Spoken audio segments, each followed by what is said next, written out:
Can you see my slide? Okay, you can't see my slide. Okay, my slide is up. Let me work on it again.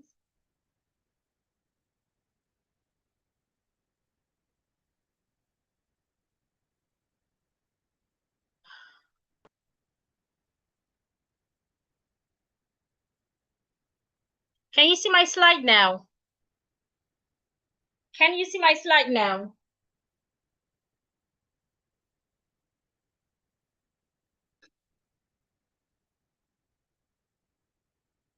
Okay, somebody is asking that I share the YouTube link. So let me quickly do that.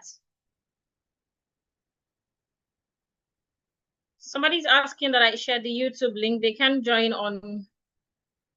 So please let me quickly do that.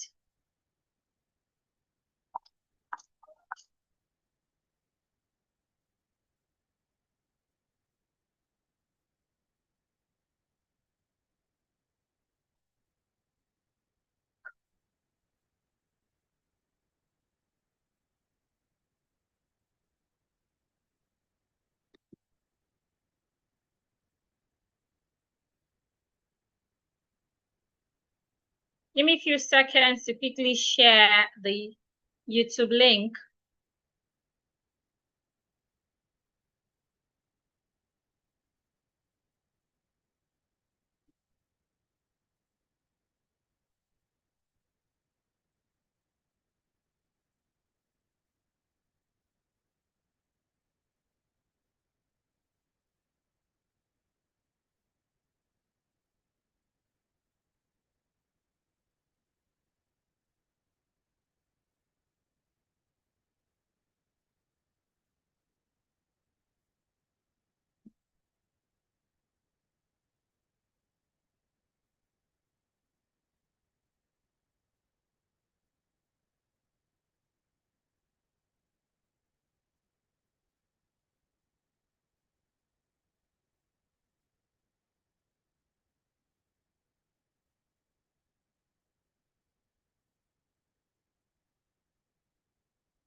I'm almost there.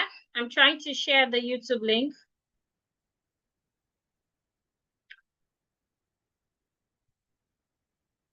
I'll kickstart any moment from now.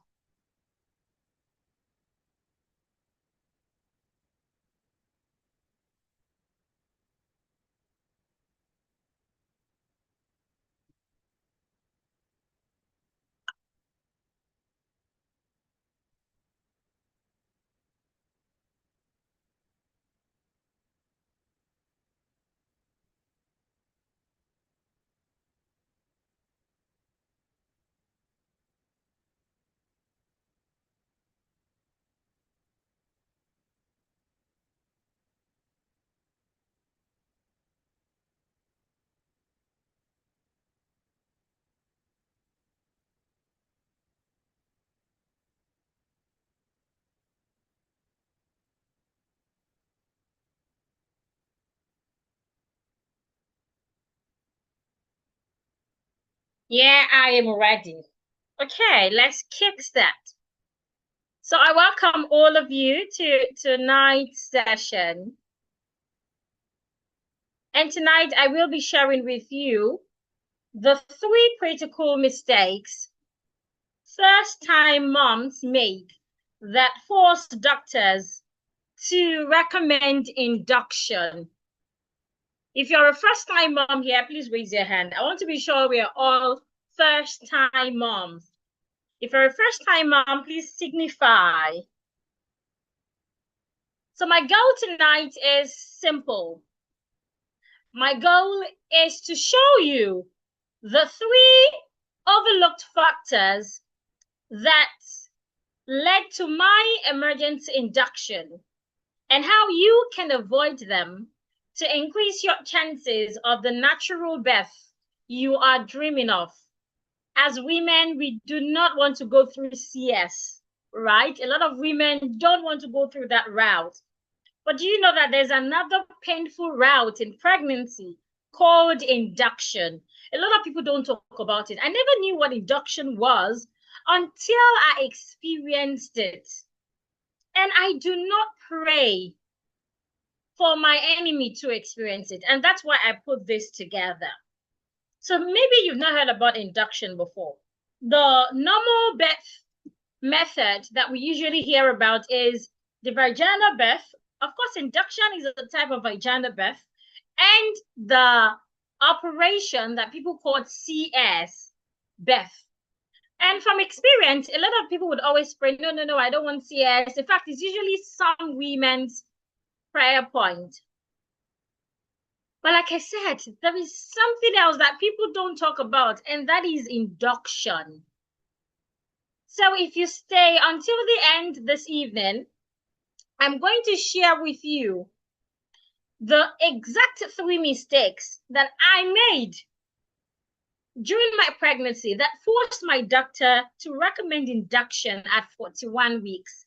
Mind you, as a first-time mom, I chose to use a general hospital because I was also of the opinion that I need to use a facility that has almost everything I will need during labor.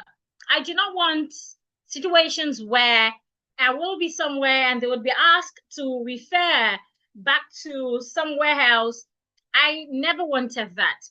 There was no teaching hospital close to my environment where I stay. So the easiest one I could access was a general hospital. In fact, let me say, in the old mainland part of Lagos, this general hospital is tagged to be the best when it comes to motherhood, when it comes to delivery, giving birth.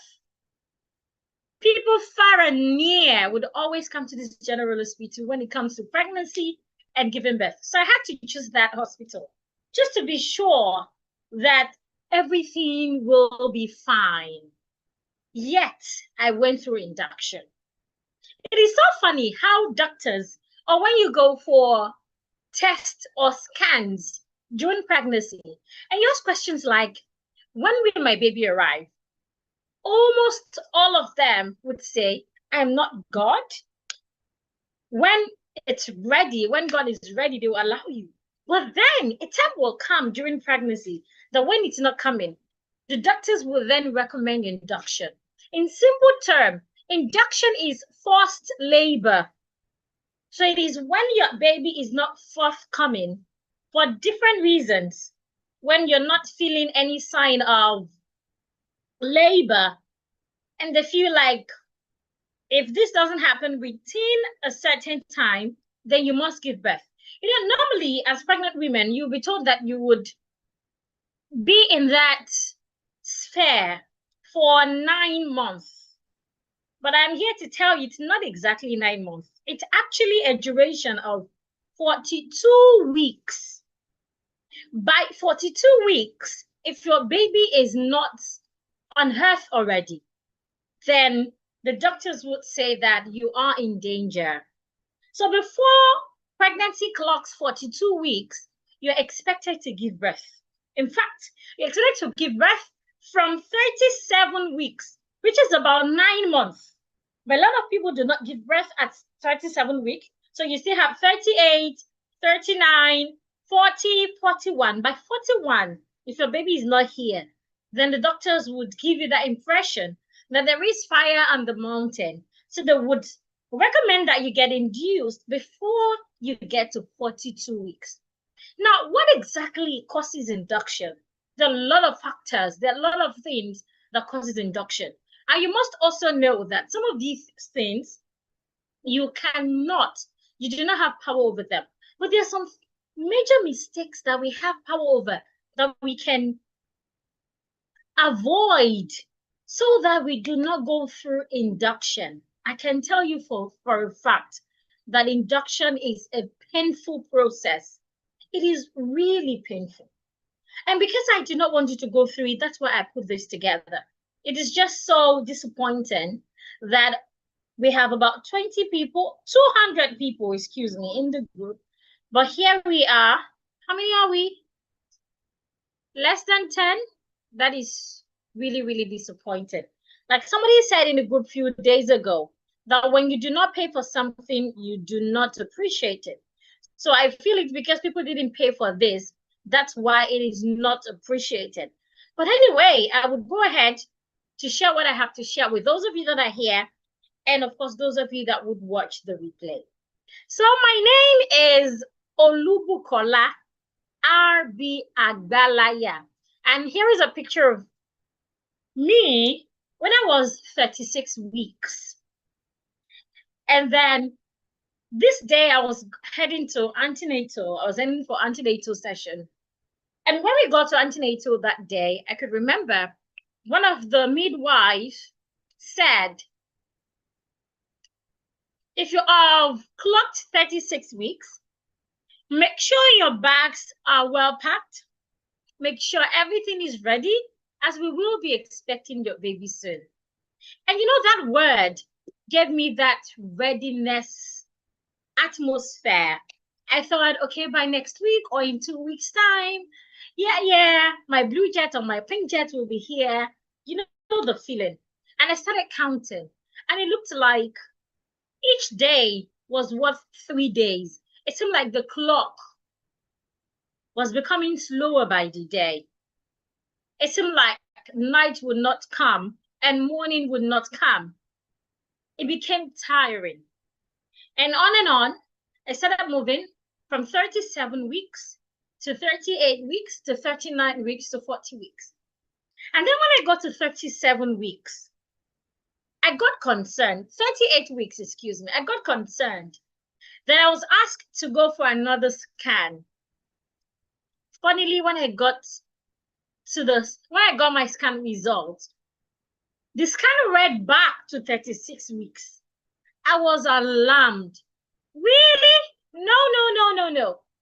Interestingly, I made sure that all my scans were carried out at a particular scan, should I call them scan house, or like a particular company, a particular health center.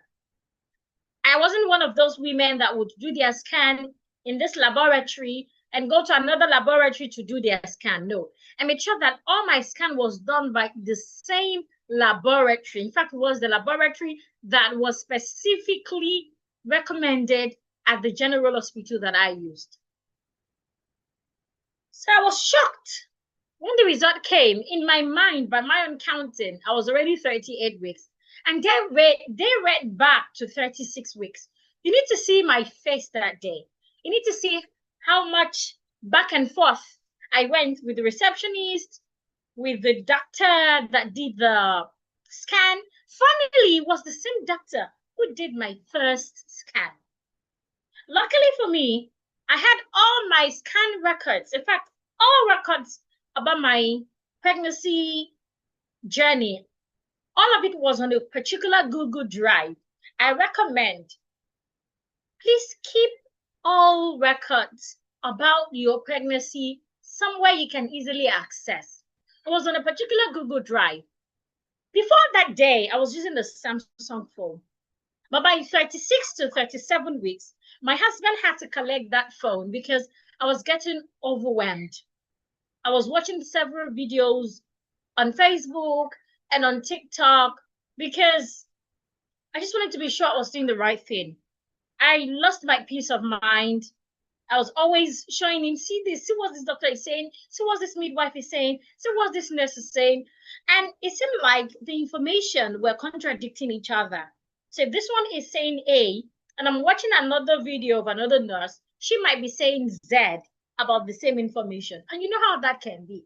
And for someone who is expecting the baby already, and now you're telling her that no, she's not yet ripe, or the baby is not even forthcoming.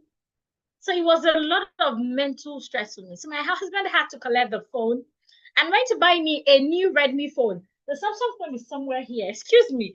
I want you to really know. Yeah, here is the Samsung phone I was using then. It was S20. And my husband had to collect it and went to buy me a new Redmi phone so that I would not be able to access my social media and I would not be able to get so worked up due to information I was getting on social media and, of course, what I was experiencing. So luckily for me, I saved all my pregnancy information on a Google Drive. So I was able to access it effortlessly on the new phone. So I brought it out. Luckily, it was the same doctor who signed this new scan that I collected that is backdating my pregnancy journey to 36 weeks instead of 38 weeks as I have counted it, and as my doctor in the general hospital as pointed out as well. So I had to bring out the information, and they looked at it and was like, oh, I was the one who did this 2 months ago when you came. I said, yes. So how is this? How come this is happening? And he shared something that I'm going to share with you tonight that maybe you might not be paying attention to. And I can tell you that is the beginning of it all. So let me ask you, have you ever felt worried that something might go wrong during your pregnancy or maybe during labor that you won't see coming? My own worrisome started at 38 weeks. From the beginning of my pregnancy until 38 weeks, it seemed like everything was going on fine. Funnily, I had no issue. It was just mind discomfort here and there. I was as strong as a woman that wasn't pregnant until then. I was happy. My relationship with my husband was okay. Like everything was going on smoothly. And I was just expecting my baby. I never knew anything would go wrong. Or maybe you're feeling or you felt overwhelmed by all conflicting advice about what to eat, what to do, what to avoid. That was me at 38 weeks. That is when somebody will tell you, do not eat pineapple. And the next person is saying, please eat pineapple, it's okay. And somebody will tell you, oh, please go ahead and eat lots of soya beans. And another person is telling you, oh, it's poison to you. Somebody is recommending a particular exercise. And after you have started, you realize that, oh, I was not even supposed to start this exercise. Or somebody is telling you, start at this particular time. And you then realize that, oh, at that time is already late for you to begin. Or maybe you feared that you might end up with complications that force you into medical intervention you don't want. For example, I never wanted induction. In fact, I didn't know what induction was. I only knew about CS and natural birth, excuse me. And of course, I did induction to break forth my blue jet, like we call it. Or maybe you're wondering if you are doing everything right to ensure a healthy natural delivery. I can tell you, if any of this sound like what you're going through right now, you are in the right place, because I am not teaching you or Google downloaded stuff. I am not teaching you something that someone wrote somewhere, but I am teaching from experience, from what actually happened to me. So let's get started. During my pregnancy, I tried everything the experts recommended. I read every pregnancy book I could find because I am a lover of reading. I love reading. I had lots of pregnancy apps on my device that would prompt you every Monday to tell you what you should do this week, what your child or the children in your stomach should be doing, what they should look like, their position, and everything. Such that when I go for scans or I go for antenatal, when I ask questions, people be like, where are you getting all of these from? And I'll tell them I've been reading a lot of books. I've been following several doctors and nurses religiously online. Excuse me. I've been doing a lot of reading. Have been listening to a lot of podcasts on Spotify. In fact, I never missed antenatal since I started. And I was always on time. I would be last to leave. And at a point, my husband would be like, don't you think this is a waste of time? Because he has to be there for me every day. I used to go to antenatal every 2 weeks. Then when I got to 38 weeks, I had to start going every week. In fact, there was a week that I had to go like 3 times. And I did all of this, yet I was approaching it all wrong. I was focusing on the obvious stuff everyone talks about. There's some things that is so common on social media. Everybody's talking about all the nurses, the doctors, the midwives, even some people that have platforms for pregnant women or mothers and child or mothers and children. They're always talking about these things. But there's some hidden factor that they're actually not talking about. And these are the hidden factors that I will share with you tonight. After going through emergency induction, that's my lab. If you're going through induction, there's going to put something like this. I don't want to talk much about it, so you don't have that trauma or that fear already. But this is my lab the night I started my induction process. And my induction process took over 24 hours. It took about 30 hours. You can imagine the pain. You can imagine the trauma. You can, like, until now, when I close my eyes, the pictures keep coming around. And I was talking to my husband yesterday that, do you know, I still see those pictures. And my husband is like, you need to let it go. And this is what prompted me to want to help other women out there. Sincerely, induction is really painful. And I wonder why people do not talk about it. So what I discovered changed everything. What I discovered from 38 weeks until 41 weeks, when I had my induction session, what I discovered changed everything about everything I have learned from my pregnancy journey from the first week until 38 weeks. Now, you must understand that natural birth isn't just about going with the flow. It's not just about what every other person is talking about. There are specific preventional factors that we can always put into consideration to help us prevent induction. There are 3 critical areas that most first-time moms completely overlook. It's not our fault. Many times nobody's talking about it. And how do we know when we've not even experienced it before? And like they say, experience is the best teacher. But most times you don't have to experience it yourself. It could be someone else's experience that you're using to your own advantage. So I want you to learn from my experience. Like I said, I will be sharing the things that I went through, not something that I read on Google or something that somebody is posting on social media. This is about my own experience. I do not want you to be a victim of these circumstances. That's why I am sharing this with you. So this is something that I discovered the hard way. And I want you to get the cheat and get it the easy way. Now, the hard way, what I did was I followed basic prenatal advice. And I was always hoping for the best. And thank God for my mom.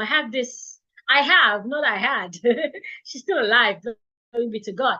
I have this prayer warrior mom.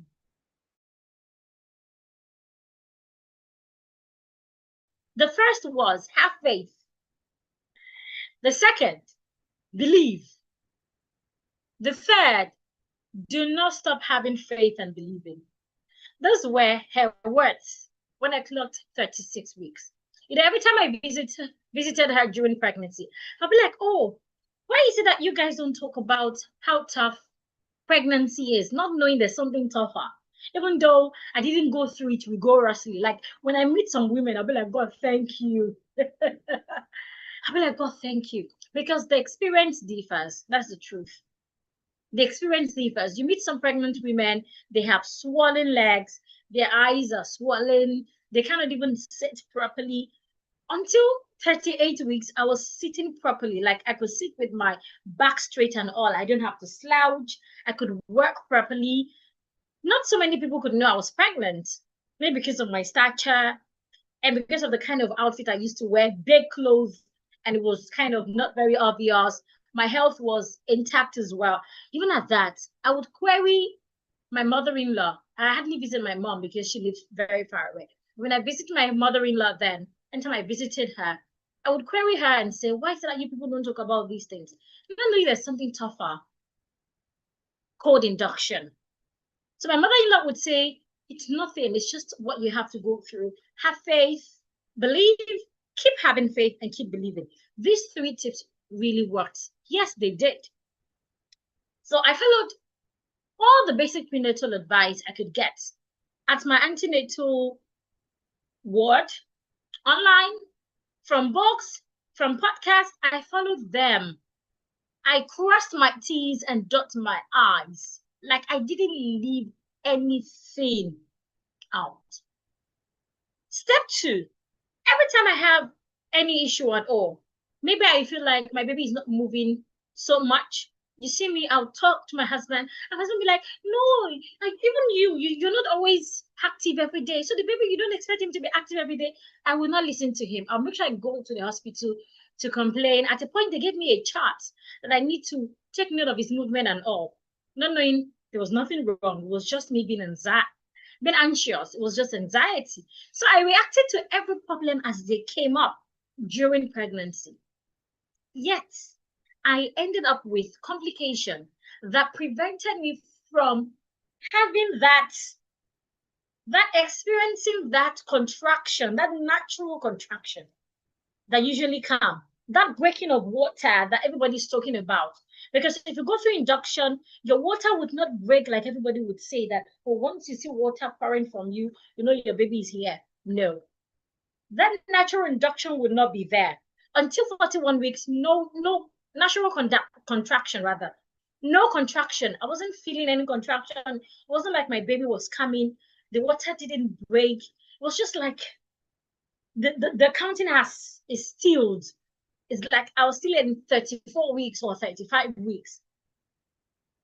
And then I was recommended to go for induction. That was when I knew what induction was. Now, tonight, I'm going to share with you what I realized from 38 weeks until 41 weeks that has helped over 200 plus moms avoid unnecessary intervention. I have shared this with over 500 moms already, and about 200 of them have been able to avoid unnecessary intervention, like induction, like stress, like you're not having that peace of mind, always having anxiety, and always giving yourself unnecessary pressure. So if you're ready, let me know in the chat that you're ready. If you're ready, type "let's go" in the chat. If you're ready to see what you're supposed to start to do henceforth, type "let's go" in the chat. I'm waiting for your feedback. Type "let's go" in the chat. Type "let's go" in the chat. Let's go, let's go, let's go, let's go, let's go. I'm waiting for your chat. Type "let's go" in the chat. Who is ready? Okay, along with me, let's go. Yeah. So again, I will be sharing with you 3 critical mistakes that usually lead to emergency induction. And here are the 3 mistakes. The first mistake is ignoring your body's early warning signal. Now, whether you go through CS or you go through induction or you have natural birth, like I said, induction is also tagged under natural birth, but it is called forced labor. Labor will not come naturally. Instead, your medical practitioners would have to force it to come. And the experience is not palatable at all. So, the first mistake is to ignore your body early warning signal. Whether you're going to go through CS or you're going to go through natural birth or induction, it is not something that would come when you get to your 37 weeks or 38 weeks. It is something that you should know from the beginning. Or should I say this, something that is influenced by what you do from the beginning of your pregnancy. It starts with when you miss your menstrual cycle. A lot of women don't even know when they have their last menstrual cycle. When you go for scan, one of the questions the doctors would ask is, when was your last menstruation? A lot of us do not know. Before pregnancy, My sister is a nurse. Before pregnancy, she would always tell me, oh, you need to know how to count your ovulation. You need to know how to know when your next menstrual cycle will be here. I never paid attention. Like I was not interested. And I can remember then, before I even wanted to be pregnant, anytime it's a new month, I would call my sister and say, oh, hello, how far? Have you seen your menstrual cycle? If she says yes, I'll be like, okay, mine should come in another 3, 4 days. I would count my menstrual cycle with hers. And sometimes when it comes late and she's like, okay, what date did you have your last one? I'm like, can't even remember because I never took it seriously. If you're like me, please, you need to change. It's important to know your last menstrual cycle. That helps them to calculate your delivery date. Do you notice that delivery date changes? They might tell you, okay, you're supposed to give birth, what's today? Today, 7th of July. And your next con, they might tell you it is now 21st of July. Your next con, they might tell you it is now 9th of August. One of the reasons why that happens is due to the last time you had your menstrual cycle. And there's also something called the plus or minus 2 weeks. So they would naturally say that whatever date you have been given, it is either it comes earlier, within 2 weeks earlier, or 2 weeks after. So which is why we have 42 weeks in total. A lot of women do not complete this 42 weeks journey. Like I said, you can start to expect your baby from 37 to 38 weeks. But most times, when your baby is not forthcoming from 38 weeks, it depends on your medical practitioner, they can start to recommend induction. Especially when you do not know, you're not sure, you're not certain of your last menstrual cycle. Because if you're not sure, it might be that you have spent more than the allotted time, or you have not even spent up to the allotted time. So the first mistake we do is we ignore our body warnings, like our menstrual cycle, like what we used to experience during menstrual cycle, among other things which I will talk about. The second mistake is we usually follow generic nutrition advice instead of evidence-based prevention. Like I said, this is a journey. Because Madam A is experiencing or she's having this kind of experience, doesn't mean you would have that same experience. But of course, there are links to all of these experiences. And the third mistake is not preparing your relationship and mental state for the transition. It is a great transition from singlehood to being married, then to motherhood. It is a great transition. And a lot of times we always pay attention to the physical state, leaving out the mental and psychological states. If you ask me, I think that is the most important. So let's get to it. Again, the first mistake I made, and that a lot of pregnant women are making out there, is ignoring their body early warning signal. Do not ignore it. Do not just see those pregnancy symptoms as just normal discomfort. Those back pains, lower abdomen pain, discomfort on your palms, your legs, or even your body, or maybe body temperature, or headaches. It could be little things as that.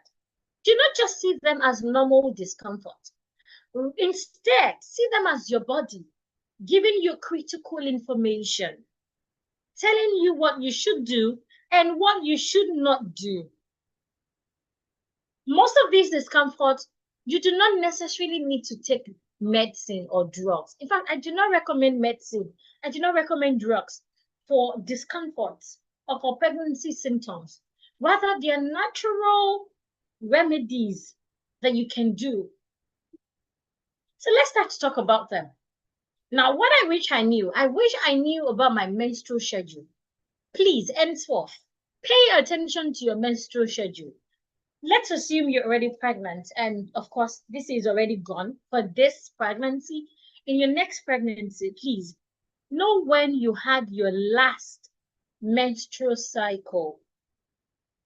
That date is key in helping the doctor at the laboratory or even the doctor at your hospital or your midwives to know how to calculate when you should expect your baby. That way, you are certain that, okay, this is 36 weeks, this is 38 weeks. And you don't want to be like me, that when I thought I was 38 weeks, it seemed like it's just 36 weeks. That alone can cause induction. Because when your baby is not forthcoming, it could mean that your baby is not yet got to terms for it to come. But because you have given a wrong date, and because they have calculated wrong dates, and the doctors are already expecting your baby or your babies, then they might quickly ask you for emergency induction.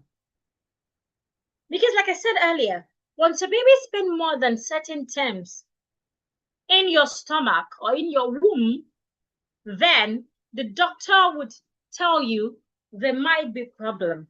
Your baby is not safe.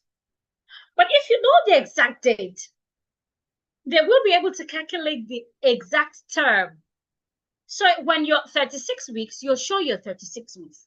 When you're 38 weeks, you'll show your 38 weeks. So that they do not bring your baby forth too early or too late. Another is persistent back pain.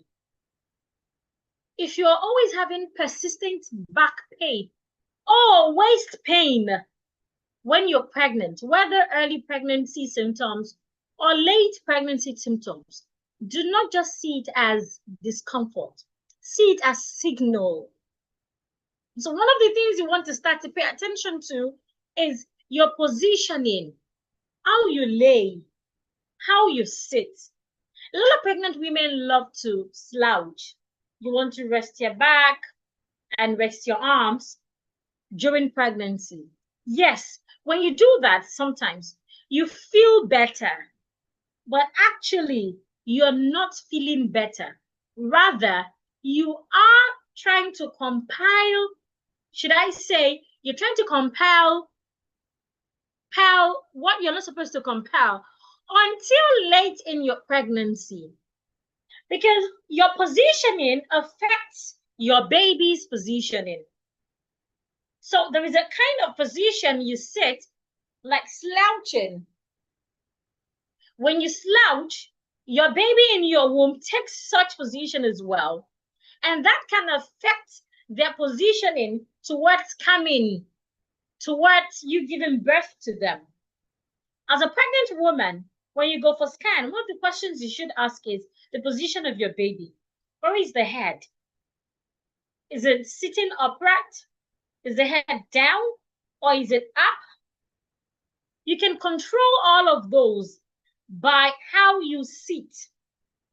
Now, when you sit in a position where you're not supposed to sit, it will naturally cause back pain. It will cause waist pain or waist discomfort.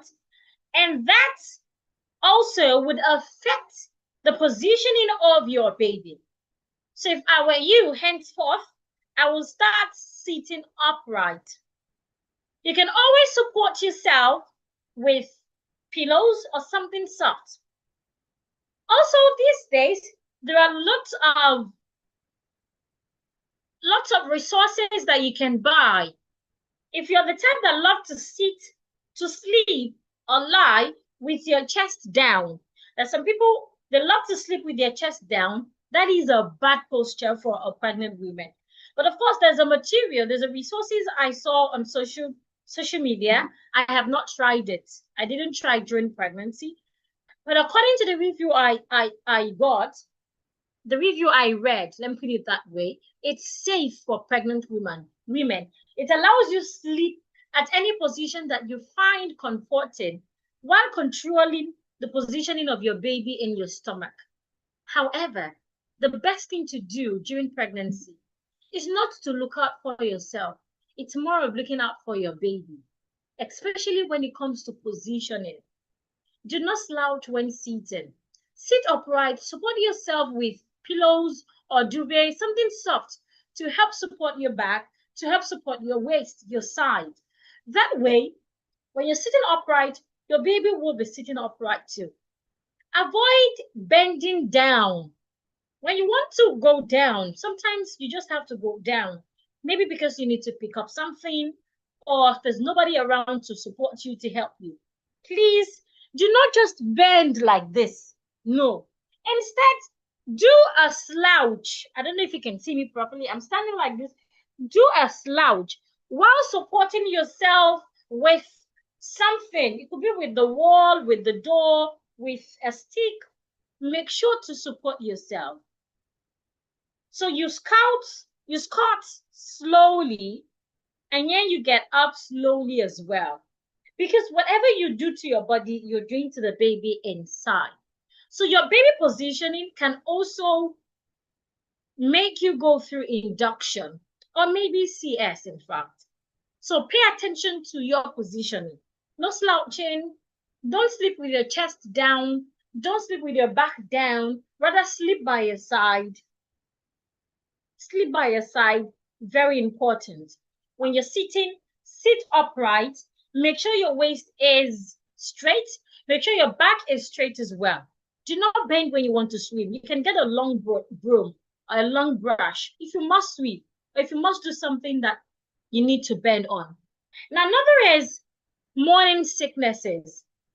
Now, sometimes we just do morning sickness is just pregnancy symptoms, and we don't do anything about it.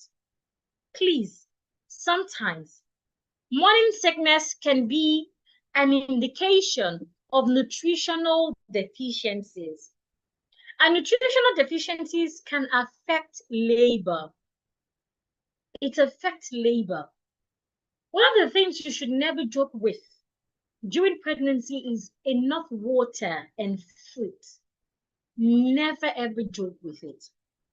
During my pregnancy, I had enough water, enough fruit. In fact, there's some fruits that you must take when you are in your third trimesters. There's some that you must take when you're in your second trimesters. There's some that you must take in your first trimesters. There's some that you must take at certain weeks. Pay attention to these fruits. You know what it does for you? Whether you go for induction or not, it aids your cervix. There's something called cervix. It has to open for your baby to come out. Before it opens, your water must break. If you're going through natural birth, your water is supposed to break itself. If it's through induction, the water will be punctured for you. Your doctor would have to break the water for you. Hey, goodness, I remember when they were breaking my water. Now, the moment the water breaks, you're supposed to start to have contraction, natural contraction, if your water breaks itself. Now, that contraction leads to the opening of the cervix. Now, what happens if your water doesn't break itself? What happens is they puncture your water, and when they puncture your water, the doctor had to start to force contraction so that your cervix can open, so that you can start to dilate. Now, if you have forced induction, then the pain, you see how I stress that word? Hey, it's out of this word. I'm not trying to scare you. I'm just trying to know what to expect. But to avoid that pain, even when you're going for induction, there are some certain fruits that you're supposed to start to eat from about 34 weeks. I never knew I was going to go for induction. Like I said, I didn't even know what induction was. So I didn't pay attention to those fruits. I didn't eat them. And you need to see the hell I went through. I do not want you to go through such. That's why I'm bringing all of these to your notice. I remember early in my pregnancy, I was told not to eat pineapple. If you have been told not to eat pineapple, please raise your hands. There are lots of videos there on social media where they will ask you, do not eat pineapple. Now, yes, for early pregnancy, you want to avoid pineapple. One of the reasons is because you do not need a lot of vitamin A. Lots of vitamin A is harmful to your newborn, to your baby. So they're trying to help you reduce intakes of vitamin A, which of course is healthy. But as you progress in your term, as you get to your third trimester, you can start to eat pineapple because it aids your cervix. Another fruit that you should not joke about is watermelon. Remember I said you need lots of water. Some people cannot drink lots of water. They can have, say, 5 liters of water every day. Maybe due to their stomach size, or maybe because they go to the toilet to pass urine too consistently.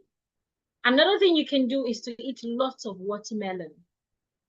Try to eat watermelon every day. Please start watermelon as early as possible from your first trimester until the end. Another is banana. Do not joke with banana. If you're here and you do not like fruit, please start to love fruit because of your baby and because of yourself. It's very important. Another thing that you must pay attention to in terms of nutritional deficiencies is vegetables. Take a lot of vegetables. Carrots. Eat carrots. Lettuce. Green vegetables. What do they call them? Vegetables that we cook, like a roll. Eat lots of vegetables. Eat snail. Yes, they will tell you snail will cause your baby to have what's it called? To spit. That is a lie. That's a lie. It's not true. It's a big lie. If you can afford snails, please eat snails. Eat snails. Whether you go for induction or you go for CS, snail would aid your healing process. It would aid the healing process. It makes your healing fast. Even if it's natural birth as well, it makes the healing fast. It makes it fast. So don't ignore snail. Don't let them say that it will let your baby to have water. What do they call it? Saliva. Your baby would bring out saliva. It's a lie. It's a big fat lie. Another is stress. Please avoid stress during pregnancy. As much as you're trying to avoid stress, also avoid being too comfortable during pregnancy. One of the things that causes induction is when your baby is super comfortable in your womb, they do not see reasons to come. So they're super comfortable in your womb, they stay there and keep enjoying it. That doesn't mean you should go through stress. That doesn't mean you should make your baby discomfort. No. Instead, leverage exercises. Please do not exercise in your first trimester to avoid, what do they call that? To avoid losing your baby, to avoid miscarriage. Yes, that's the word. So do not avoid exercising during your first trimester. If you must exercise, you can just do walking. You can just take a walk. If you're the type that work from home or you're a full housewife, you could just take a walk maybe every evening. It depends on what you do. Because even when you're a full housewife, house chores can be rigorous. If you're the type that have help, you're just always relaxing and just take a walk around your neighborhood. That will aid your experience during the session. For the type that go to work and you still do your duties at home as a wife, you do the cooking, you do the house chores, you do all of these, and you have to reduce your exercises. Stress already. You want to avoid stress. Make sure you're avoiding stress, and make sure don't be too relaxed. Don't be complacent. So if you're the type that you don't do a lot of work and you're not stressed at all, leverage exercise. Like I said, in your first trimester, you do not need exercise like that to avoid miscarriage.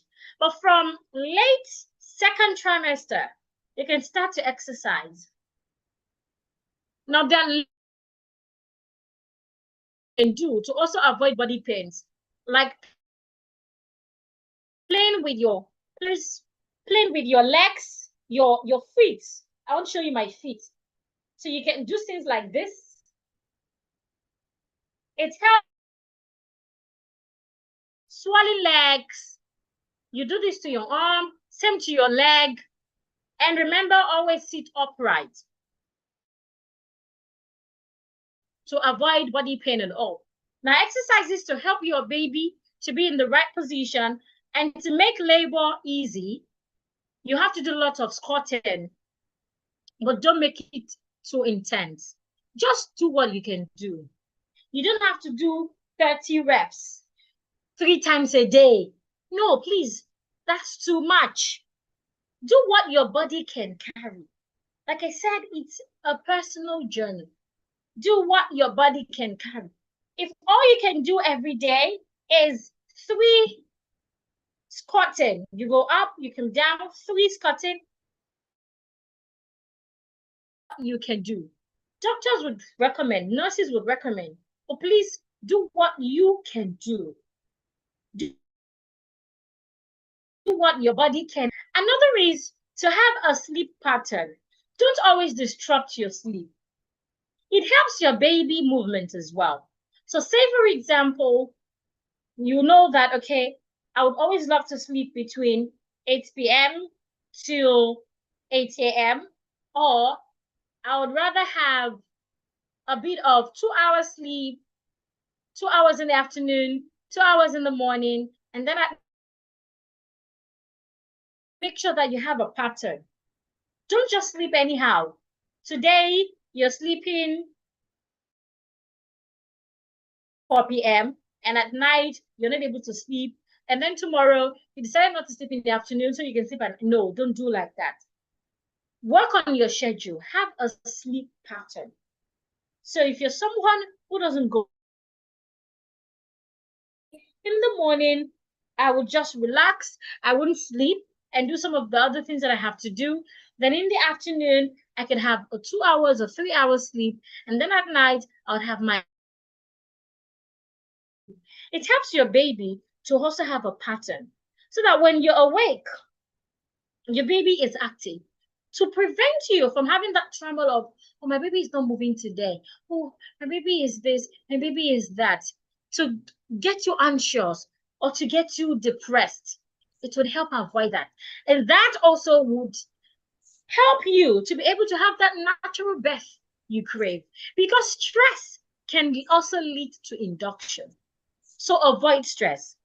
Remember, avoid stress and avoid being lazy. When you're lazy, when your baby is too comfortable there, they might not want to come out, and that can also lead to induction. Instead, please mute yourself. Please mute yourself, Hannah. Okay, I've muted everyone. Instead, avoid stress and be active. Be active. Through exercising, you can be active, but please do not do rigorous exercise. Do not do rigorous exercise. That is really important. Do not do rigorous exercise. Your first First trimester, avoid exercising at all. If possible, avoid exercising at all in your first trimester. If you must exercise, you can just take a walk. Then from your second trimester, late second trimester, until your last trimester, third trimester, you can then start to exercise. Even at that, do not of the exercising is to stay active. Stay active. So all of these things I've shared with you, I ignored them. I ignored them totally. I remember I started exercising by 38 weeks. And that was already late. Don't wait until 38 weeks before you start exercising. Start from 20-something weeks. In fact, start from 20 weeks. But like I said, do not do rigorous. Just do what your body can carry. So I started exercising by 38 weeks. So I'll go through our stairs in the afternoon and at night. My husband and I will go through the stairs. We have about 20 stairs. So I'll go through it like 10 times with my husband's support. And towards the end, I would do squatting with my husband's support as well. So he's going to hold me, put his hand below my waist, and help me go down, come up, go down, come up, go down, come up, go down, come up. And then I would also do the walking frog. So you squat like a frog and you walk. These exercises worked, but I started late. I started late. And you know what happens when you start something late, right? You will not get the result of someone who had started earlier. You won't get such results. So because I started late, I started doing so much. I started doing a lot of exercise. At the time, it became 3 times a day. I'll do the duck walking, I'll do the squatting, I'll do the walking on the stairs. I'll take a walk. I'll take a walk from places that I can never walk when I was not even pregnant, that I would never get to.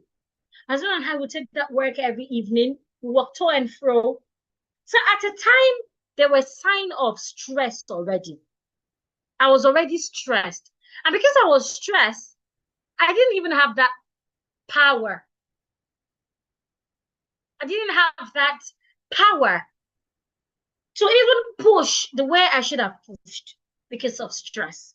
So that is why you should always avoid stress. Stress can cause induction. It can make you to lose that natural labor you have always craved. Same way with induction. When you're stressed, it makes induction tougher. It makes it tougher. So instead, you should recognize your body. Recognize what your body is telling you. Am I having body aches? Okay, when I sleep like this, is that when I would always have this body ache? Was it because I lay like this? Is that why my back hurts? Is that why my legs are swollen? The exercise I did yesterday, did it suit me? Did it cause any body pain to me? Did I feel stressed or did I feel relaxed? After each exercise, you're supposed to feel relaxed and not feel stressed. So you need to pay attention to what your body is telling you and address them. Find solution, natural solution. Do not take drugs so that they do not become complications that would then require medical intervention. So my baby is not moving as it should move. What happened? What did I do differently that could have caused that? Okay, my baby positioning. There's a way you can know your baby positioning yourself without going for a scan. During pregnancy, I met a woman that she said that she had done about 15 scans because almost every week, she's always coming back to the hospital to tell them, oh, my baby is not moving the way it should move. Oh, I don't think my baby's head is here. She's also a first-time mom like myself. But there are ways you could avoid that. I had just 3 scans. Was it 3 or 4? All through my pregnancy. That was because already I knew how to identify my baby position. I know when the baby's head is down, when the baby's head is up. When you touch your stomach, you realize that some parts will be harder than the other part. Most times. The part that is harder is where your baby's head is. Or sometimes you could tell from the kicks. So if you're feeling the kicks from the upper part, from let's say below your breast, then it means that your baby's head is towards your vagina, and then the legs are up. So the kicks come from the legs and the palm. So if you're feeling the kicks from, let me stand so you can see, if you're feeling the kicks from this part or from this part, yes, so it could be that the arms are here. So the stomach, the head is here, then the arms are somewhere here. Or you're feeling the kicks here, it could be the head is here and the legs are here. Right? So you should be able to tell your baby's position. So if your baby's position is not right, you should be able to know, what did I do differently today that is causing that? So that you wouldn't repeat that thing tomorrow. So that your baby can be in the right position tomorrow, moving forward. Pay attention to what your body is telling you. Don't just see those body reaction, the pains and all. Don't just see that as it's just normal pregnancy thing. It is your body communicating. Now let's go to the second mistake. Second mistake is you following generic nutrition advice instead of evidence-based prevention. There are generic nutrition advice everywhere, on social media, online, on Google, etc. Even at antenatals, they talk about general nutrition advice.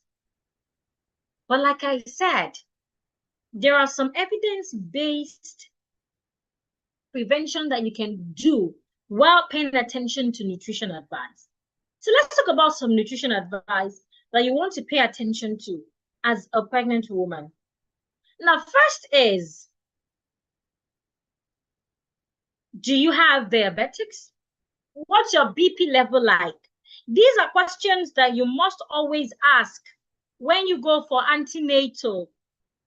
When you go for antenatal, when your doctor or the nurses, when they take their records, don't just feel unconcerned. Ask questions.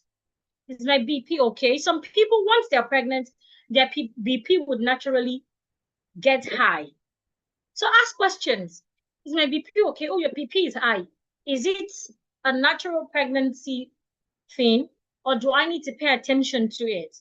Do you know that sometimes when your BP is high, they can force you to emergency labor, that is induction. Because there's a level that your BP must not be more than because of your baby's health, even because of your health.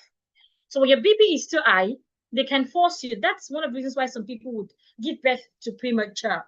It could be because the mother's BP is too high, and something has to be done to save both the mother and the child. So pay attention to your BP. So if my BP is high, okay, what could be the cause? Aside from, of course, if your BP is too high, your medical practitioners would give you things to take, drugs, or place you on rest or something. It depends on them. But there's some things you can do on your own as well. Don't wait until when the BP is too high and they're asking you to start taking particular drug, or they're putting you on bed rest before you start to take precautions. So once they tell you your BP is high, so ask questions. What are the things that could cause it? So if they have listed out the things that could cause it, what are the things that you are doing? Are you doing any of those? Is it stress? Is it your thought? Is it because you're anxious, you're overwhelmed, and you're worried that would this go well? Just worry will not help you during pregnancy. I started getting worried by 38 weeks. And I can tell you, between 38 weeks to 41 weeks was the longest 3 weeks I've ever had. And one of the causes is worry. I was too worried that I made my husband to collect my phone and give me another phone just to block all channel that could cause worry to me. Do not be worried. Instead, have faith, believe, keep having faith and keep believing. Keep praying. My husband would say, what you do not have control about. Why worry about it? Instead, talk to the person that has control over it. That could be the universe. It could be God. It depends on what you worship or what you believe in. Whatever it is you believe in, talk to them. Have faith in them. Believe in them. And keep talking to them. Do not leave the path of God on this journey. Never. Do not leave the path of God. So please don't put yourself in that worried state. It would not change anything. Instead, it would cause more damage. It will cause more damage. So do you have BP? Are you diabetics? There's some people that would have vitamins or proteins in their urine. Do you have protein in your urine? These are things that you check every time when you go for antenatal. But most times we don't ask questions. We just do it. And sometimes, because these nurses or these medical practitioners, because they have so much on their table, they do not talk about it with you as well. They would wait until it's getting out of control, until they now talk about it. Especially if you use a general hospital like where a doctor or a nurse is attending to over 70 of you at the same time. Unlike those of you that use private hospital where you could be minimal, the patients might be minimal. But in a general hospital where on a proper antenatal day, about 200 of you are coming for antenatal at the same time. Do you think they would really have that time for each of you? Yes, they would check it. But once they realize that, okay, it's but it doesn't call for alarm, they won't talk about it. They will just take note of it. Until there is a reason for alarm, that is when they will now talk about it and ask you, okay, please, we need you to call your husband. You have to be taken in for emergency this, for emergency that. You need to quickly go around this test. But when you ask questions, they can easily tell you, oh, yes, your BP is high, slightly high, but just take enough rest. They'll say something like that. But when you don't ask, they won't say it until it has gone out of control. That's when they will not be helter-skelter. You want to avoid helter-skelter. So one of the things that could help you in your nutrition advice is your state of being first. Are you diabetics? Do you have protein in your urine? Excuse me. Do you have protein in your urine? What's your BP like? Etc. All of these would help you to know what to eat and what not to eat. Now, some of the things that you must eat, that you must have enough intake of them, are things that have iron, calcium, protein, folates. Avoid food with lots of vitamin A. Take more of whole grain food. Take things that would help you stay hydrated, like watermelon, like orange, water. Avoid carbonated drinks. Instead, go for water. Go for smoothies. Yogurt too. There's some yogurts that are healthy. Yogurts that have ions in them or calcium in them. They're also healthy, right? So you want to, that's why you would be asked to take folic acid. Take enough folic acid, but don't overtake, please. Take enough folic acid. 1 per day is enough. Take enough folic acid. Pay attention to the iron in your nutrition. Pay attention to calcium. You can get calcium from dairy food or dairy products like milk, like leafy vegetables or green vegetables. They have enough calcium. Then protein as well. Fish. Take nuts. Nuts are also very good. Take eggs. Don't joke with eggs, please. Eggs, beans. In Yoruba, we say that take food that have lots of ẹyin, ẹ̀wà, ẹ̀fọ́. For the sake of those that don't understand Yoruba, ẹja. Take lots of food that are rich in protein. Fish, egg, beans, green vegetables, ẹ̀fọ́, green vegetables, nuts. Take lots of them. They will help you. Olive oil too, it does wonders. Take olive oil as well.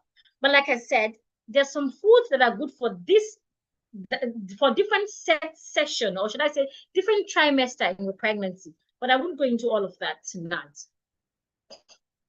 Now, like I said, so pay attention to all of that. Pay attention to your blood pressure. Pay attention to the level of protein in your urine.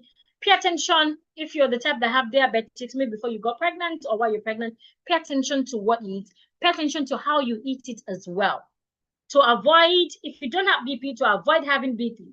If you are the type that don't have protein in your urine, so that you can have protein, eat a C. So the third mistake is not preparing your relationship and mental state for this transition. Let me tell you for free, the relationship you are matters during your pregnancy. Please try to have great relationship with your husband. It's important. They are there to support you during pregnancy. When you're not happy, your baby will not be happy. When you're moody, your baby will be moody. When you're always lost in thought, when you're overwhelmed, when you don't have great support system, it can lead to stress. And that can lead to induction. Work on your relationship state. It is very important. Do not just focus on your physical state. Don't just do physical preparation. It's more of a psychological thing. Because the more you move in pregnancy, the more body change you would have. And sometimes this body change can really cause psychological trauma. One of the challenges I had during pregnancy was my look. If you go on social media, I have a very great social media presence. I do a lot of video content. And the time came, I couldn't do video content again. I could remember people saying things like, is this woman smoking? Look at her lips, so black. Look at her nose. People body shaming me because they never knew where I was coming from. Because, of course, I had to only show my face up to my neck. So a lot of them didn't even know I was pregnant. And they were not nice with their words. That alone made me lost my confidence. And there were days that when I wake up and I look into the mirror, I would start crying. Those were the tears I shed before I got to 38 weeks. It was all tears of my look. And my husband would be like, I'm your husband, I love you like that, so don't care about what people say, blah, blah, blah, blah, blah. Imagine I didn't have a great relationship with my husband. It wouldn't make me feel better, rather it would also add to my injury. Then I didn't even know I was going for induction. Then I didn't know there was fire on the mountain. It was just about my physical look then. It was when I got to 38 weeks, I realized it's not more about physical look. It's not more about physical preparation. It's more of a psychological preparation. When you have that great foundation psychologically, it helps you to avoid being overwhelmed. It helps you to avoid mental breakdown. Even when you experience mental breakdown, you can easily get the strength from the people around you and from your own psychological part to get back on your feet. So do not just pay attention to the physical factors or your physical state. Don't ignore your psychological and mental state as well. Make sure you're psychological and mentally ready. So let's assume you're not even mentally and psychologically ready before pregnancy. Now that you are pregnant, you want to empower yourself psychologically. How? One way to empower yourself psychologically is to only have positive thoughts. Always have positive thoughts. Try to block out negative thoughts. Remember, this journey is a journey, both labor and delivery. You do not have control over it. So believe and have faith until thou that has control over it. Instead, have positive imagination, positive thought. Empower yourself with that. Another is have people that support you around. Have great relationship with your husband. If you can't have that with your husband, have somebody around you. that can support you, that you have a great relationship with. It could be your sister, your mother-in-law, your sister-in-law, your friends, a colleague, a neighbor. Just have someone around you that can support you. Another is, as you progress on your pregnancy journey, please resolve your stress and anxiety. Try not to be anxious. Avoid being anxious. Don't be anxious. Avoid anxiety. Remember, you cannot control this. All you can do is to do your part and leave the rest to God. Do your part by paying attention to what you eat, paying attention to what your body is communicating. Go for your antenatal session religiously. Don't joke with it. Ask questions. Pay attention to your health and your baby's health. And exercise. Do not exercise to get stressed, but exercise for relaxation. Do what your body can take. Do not say because somebody online is telling you to do 21 sit-up, then you must do it. Please do what you can do. Do what your body can take. Remember, pay attention to what your body is saying. All of this can help you resolve stress. Have great relationship with the people around you. That would help you resolve stress. It can also help you resolve anxiety. Another is relationship tension. Have great relationship with others. Your husband, the people around you. During pregnancy is not time to grudge against someone. It's not time to worry about something. Do not worry. Just do what you have to do and leave the rest onto the person who created you and give you that opportunity to experience pregnancy.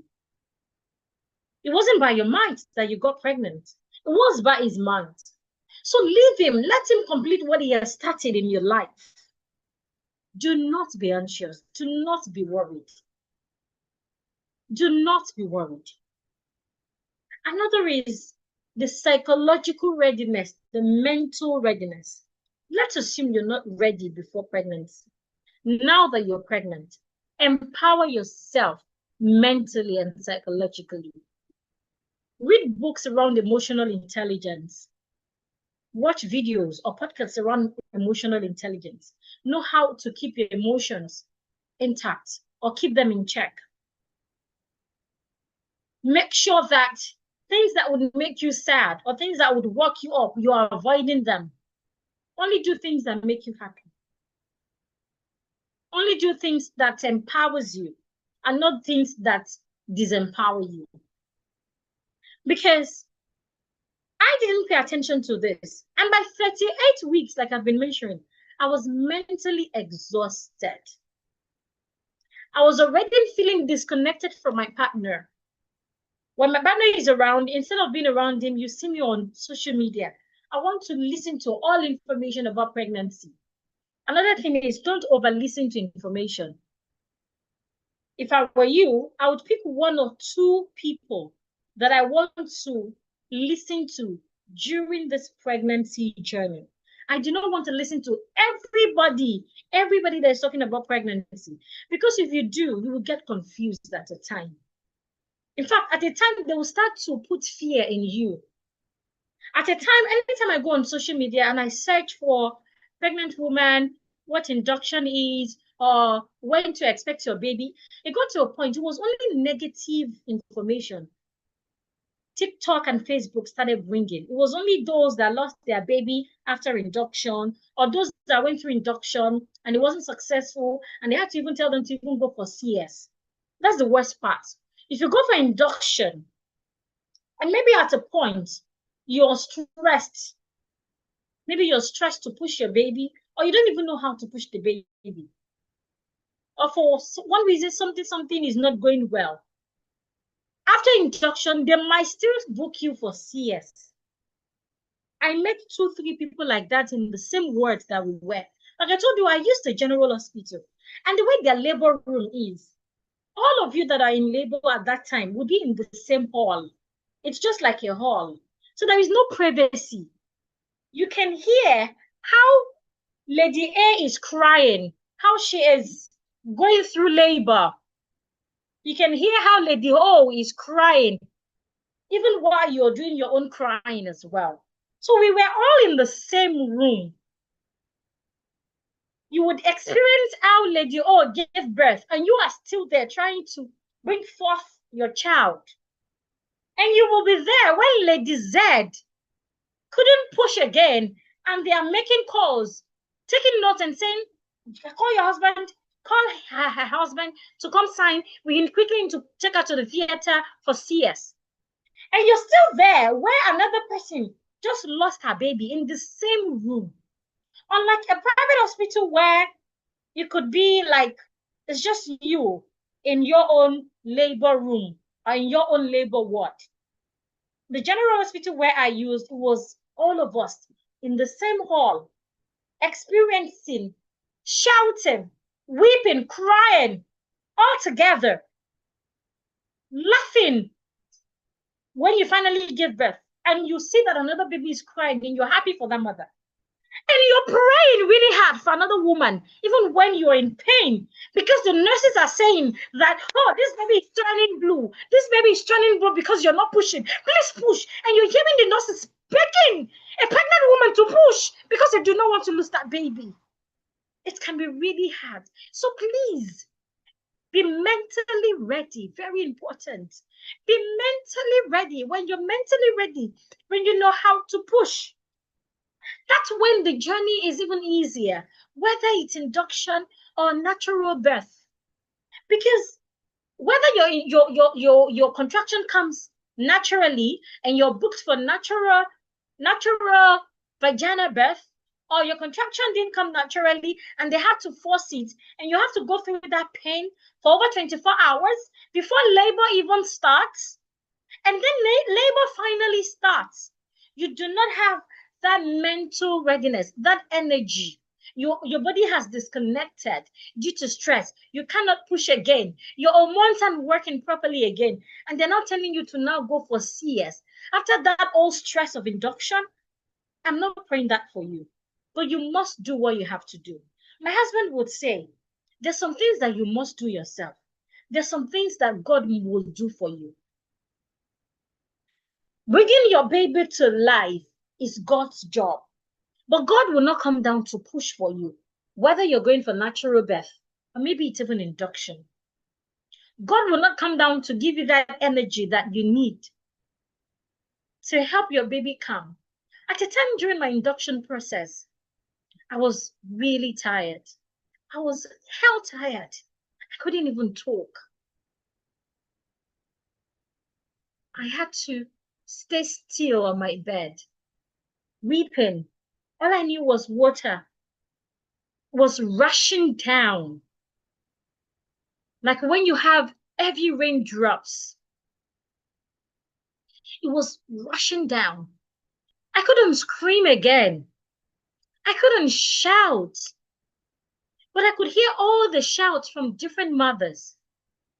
I was still on my bed, crying without making a sound because I had lost all the energy. And I was there. Until that point, it felt like I wanted to pull.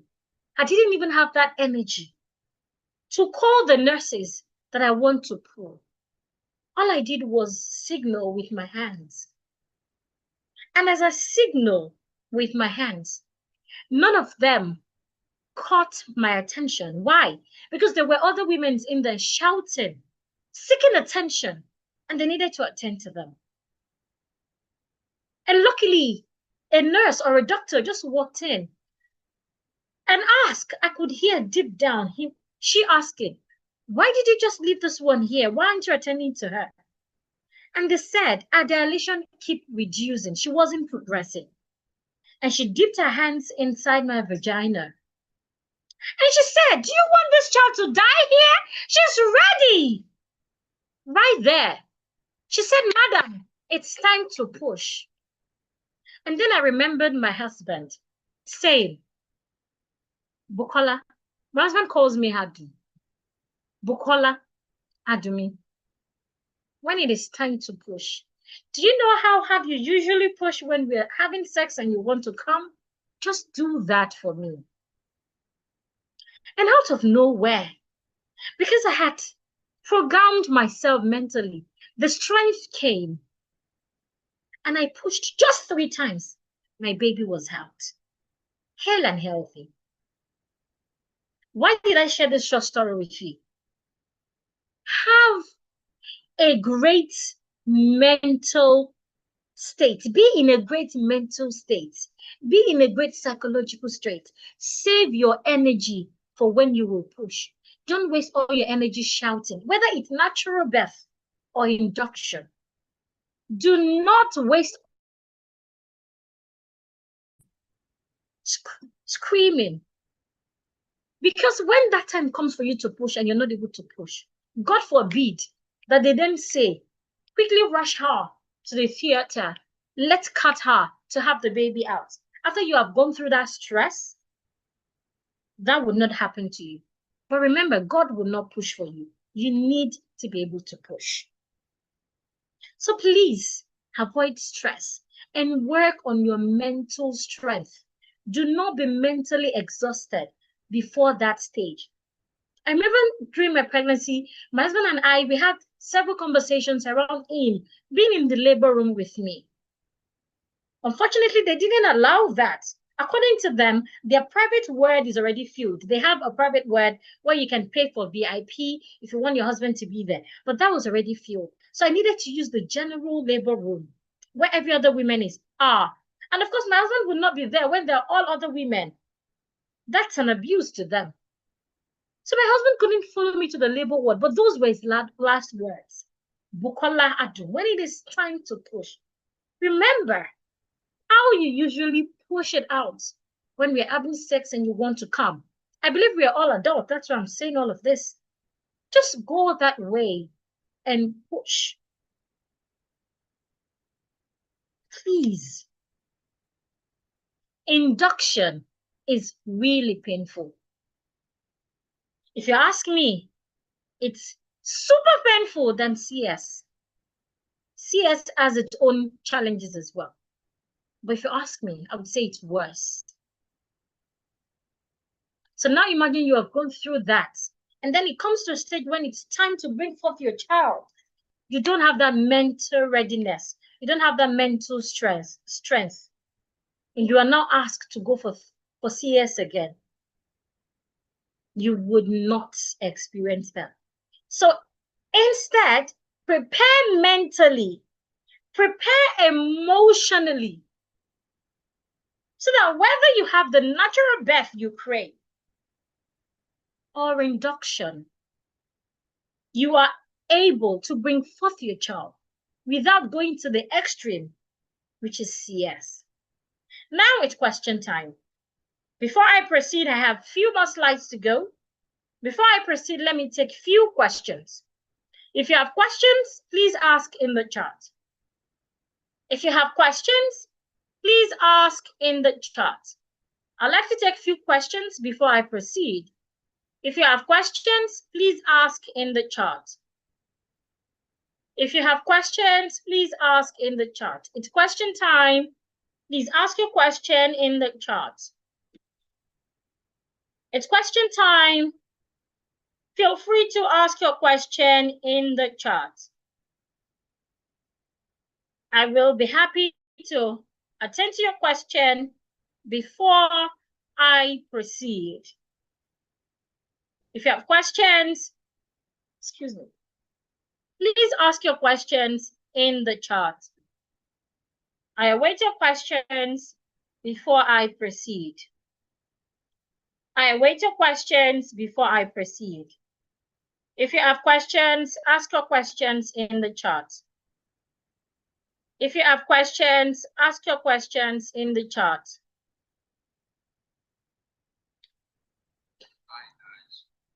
If you have questions, please ask your questions in the chat before I proceed. I have a few more slides to go.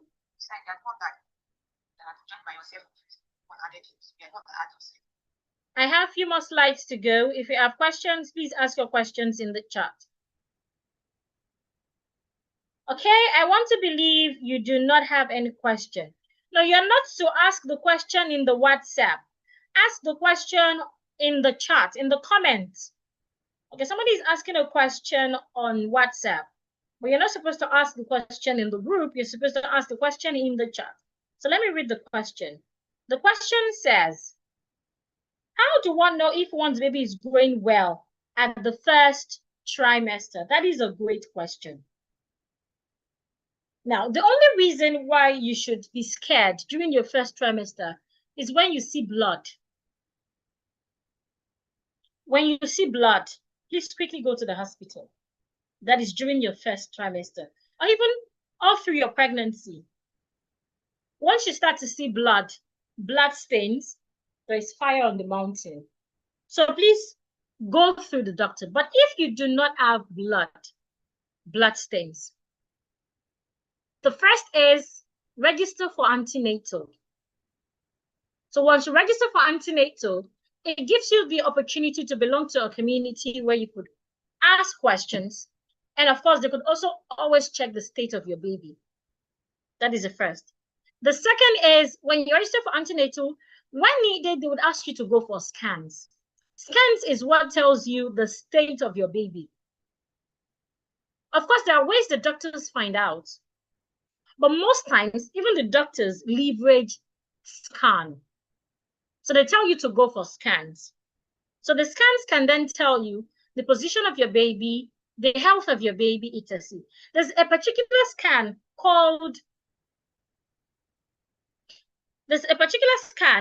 that people do that always help you to know if the heartbeat of your baby is working well, if the ears, the mouth, to know that your baby, all their parts is working well. So that scan is usually done between 20 to 21 weeks, and that is by second trimester. But for first trimester, all you need to do is just a normal scan, right? So scan can help you tell that. But aside from scan, if you have done a scan and the doctors are not asking you for any scan and you're not seeing blood, yes, your baby should be in good health. Right. Okay. Any other question? Somebody said, what is the cause of jaundice in newborn baby? Okay, we have the psychological jaundice, which is the common type of jaundice. It could be high red blood cell turnover, right? Maybe the blood cell, you have high turnover. Naturally, newborns have more red blood cell than adults. But these blood cells, they have what we call shorter lifespan. So when these blood cells, when they break down, they can produce bilirubin. So that can cause jaundice. Another is immature liver. A newborn baby's liver isn't fully developed yet. So the job of the liver is to process this bilirubin that red blood cell will produce, right? And it is being removed from the blood through stool.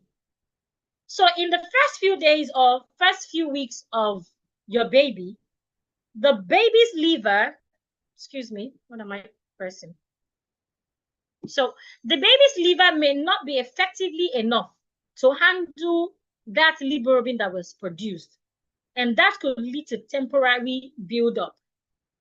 Another thing that can cause that could be increased reabsorption. So there are different reasons why you can have jaundice. Another is if a baby has breastfeeding jaundice, that is when the baby lacks breast milk. So if the baby is not taking enough breast milk, if the baby is always dehydrated, that can also cause jaundice. So when they give birth to some babies and they do not have enough breast milk in their first few days, you realize that their eyes will start to turn yellow. So that can cause it. So you can give them more breast milk, increase their breast milk intake. You can also go for natural remedies. And if that doesn't work, you can quickly consult your doctor. Is there any other question? Please, can heavy exercise lead to early breaking of water when not due? I mean, from late second trimester to third trimester.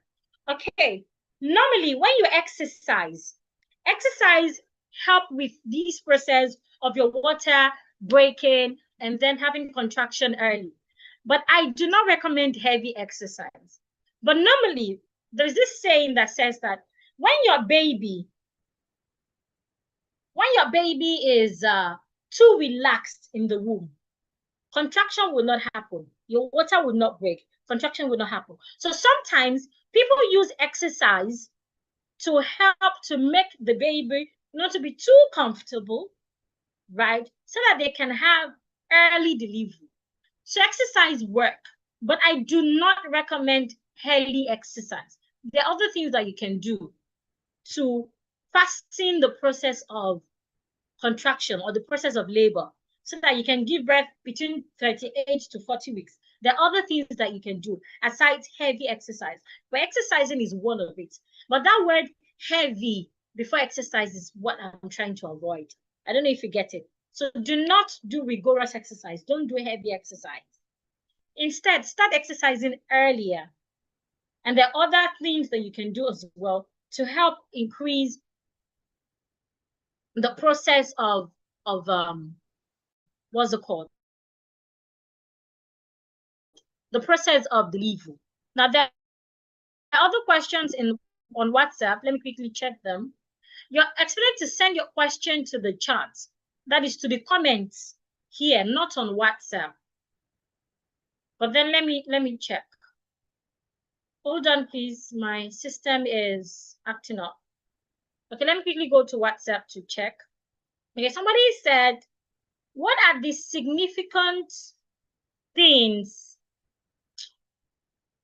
What are the significant things to note during third trimester? Okay, the third trimester, which starts from about 28 weeks until like 40 weeks, except for those of us that do not know our menstrual cycle, and you might not have the correct calculation, and you might have to go through 41 and 42 weeks. So all of these are third trimesters from 28 weeks. So here are the significant things to note.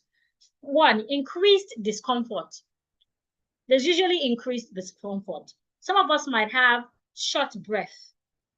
And that is because your uterus is growing and your baby's pressure, right? The baby's pressure on the diaphragm, or should I say diaphragm, or should I say the lungs, it can make you to not be able to breathe properly. So you want to pay attention to that. How often do you breathe? Then your frequency in urine. How frequent do you go for urine? You might have increased weight. You might feel tired. So if you're feeling tired, what should you do, right? To make sure that the fatigue is not disrupting your sleep or disrupting your baby, right? Another thing is pelvic pain. You're supposed to start feeling pelvic pain, right? Pelvic, that is where the baby will come through. So that is already giving you sign that your baby's head is towards the vagina and maybe resting on the pelvis. So you might also have waist pain and all. There's some people would experience swallowing, then contraction. So from 37 weeks, which is still part of third trimester, you're supposed to start experiencing contraction, right? So you have to start practicing how to control contraction, right? So that during contraction, you do not flare up and exhaust your energy. You need to save your energy. Remember, I talked about it. You need to save your energy for pushing, for delivery. So the labor process, you expect to save your energy. But what a lot of us do is we start to shout, scream, cry. You're allowed to cry anyway, but you don't have to scream. Just save your energy while you're trying to let us know that you're feeling pain. So there are lots of things to pay attention to. But of course, aside from things to pay attention to, you also need to start to prepare your body. That is very important. You need to start to prepare your body. You need to start to engage your body. You need to start to engage your baby through exercise. When you engage your baby, the head of your baby will start to be in the right position, right? You also need to start to do what we call cervix softening or cervix dilation. There are things that you need to put into place to help your cervix to be prepared for delivery. So when you don't start to do these things, early enough, that is when you would realize that contraction will not come on time, and then it can lead to, how did this come up? And then it can lead to induction. So because you want to avoid induction, you want to start all of this early enough. Start them early. Don't wait until 38 weeks or 37 weeks. Start from 28 weeks. Then you can then increase the exercise as the week increases. So I'm trying to take off this from my screen. I don't know why it's not going off. I'm trying to take this out of my screen. How did it even come on? Hold on, please. I'm trying to take this out of my screen. I don't know if you can see it. I'm trying to take it out of my screen.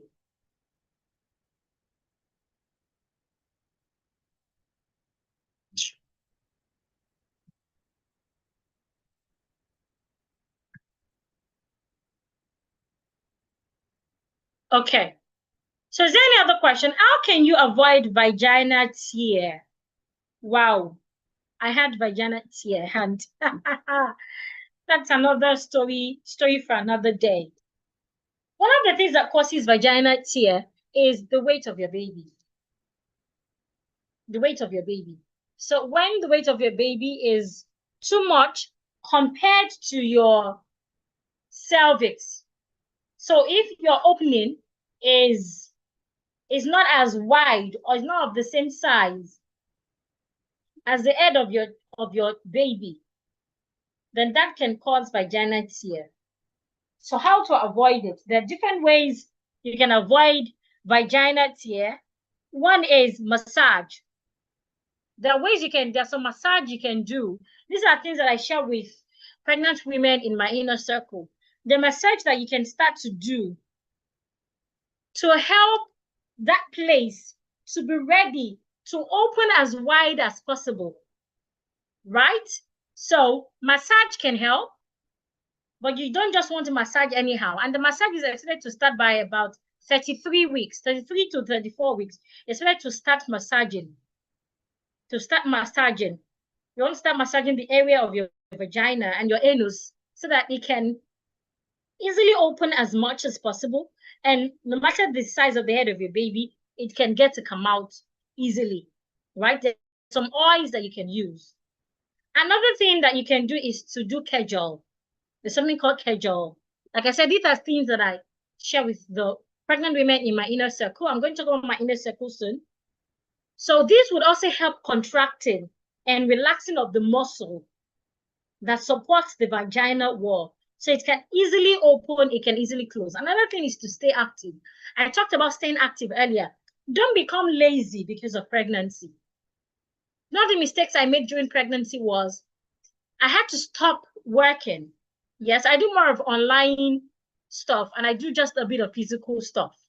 But immediately I got pregnant, by the time I got to about 20 weeks, I stopped working. I only focused online. I even reduced my online activity. I reduced it to the minimal, right? I only show up when necessary, when really necessary. And before I knew it, I became lazy. I wasn't active. So my body naturally became lazy. So by the time I realized it was too late, that was by 38 weeks. So that was why I said that whether you work from home or you work out there, the goal is to stay active, not to stress yourself. Do not stress yourself. And also, do not become inactive. Do not become lazy. Rather, stay active simply by taking a walk, or you're doing yoga, or swimming, or dancing. It just depends on what your body likes or what your body can take. All of these would also aid your tissue elasticity. Then during labor, the position you take also would determine whether you would be cut or not. The position of your kneeling, the position of your back, etc. All of this would also affect, right? I don't want to talk too much about it, but if you want to know more about this, yes, these are things that I share with people in my inner circle. Do we have any other question? Let me check the WhatsApp group for other questions. Otherwise, I'll keep that. How many months is it okay to register for antenatal care as a first-time mom? As a first-time mom, I recommend you register for antenatal care immediately you know you're pregnant. Immediately you know you're pregnant. Late care for pregnancy also can result to jaundice for your baby or other baby health challenges. But when you register early, it helps you to take enough supplements, to have enough knowledge and all to help. So please register as early as possible. Register as early as possible. Is it possible for someone to be pregnant and still be seeing her period? Yes, it is possible. Let me use myself as a case study.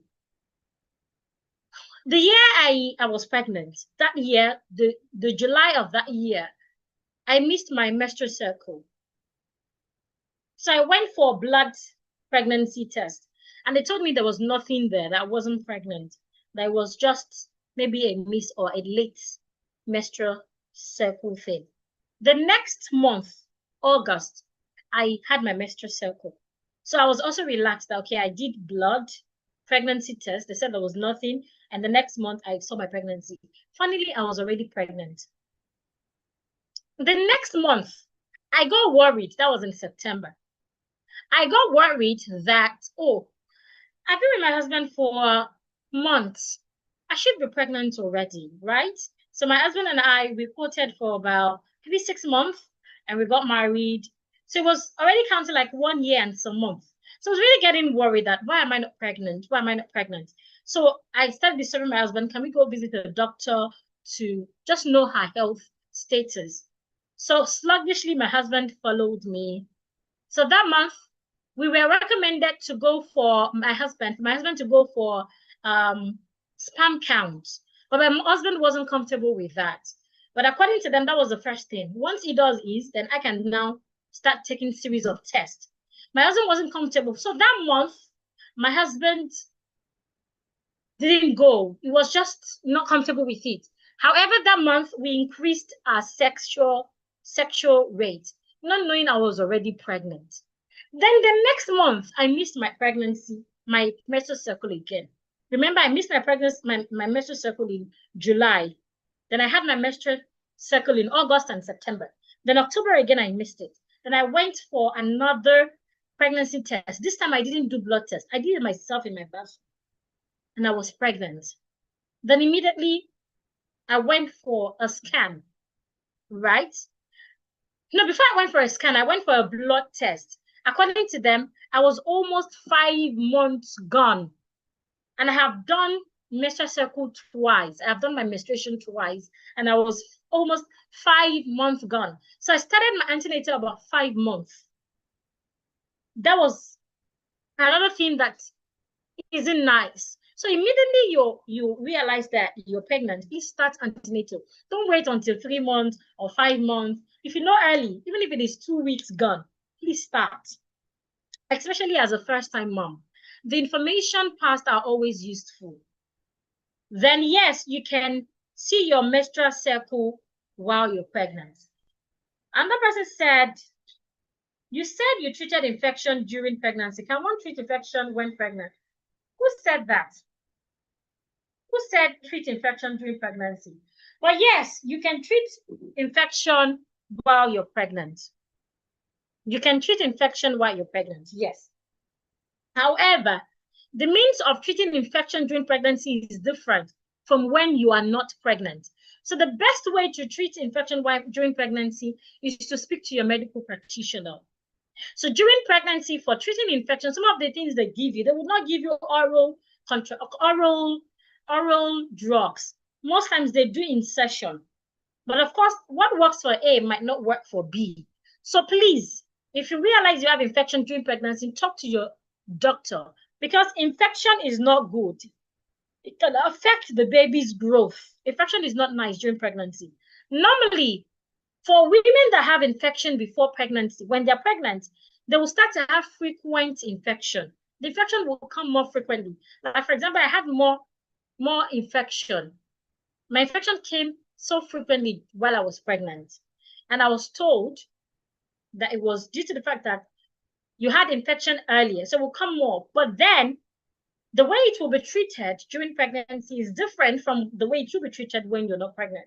So it is better to speak to a medical practitioner for pregnancy, for infection during pregnancy. Do not treat it yourself. Don't do, what do we call, self-medication. Please do not do self-medication.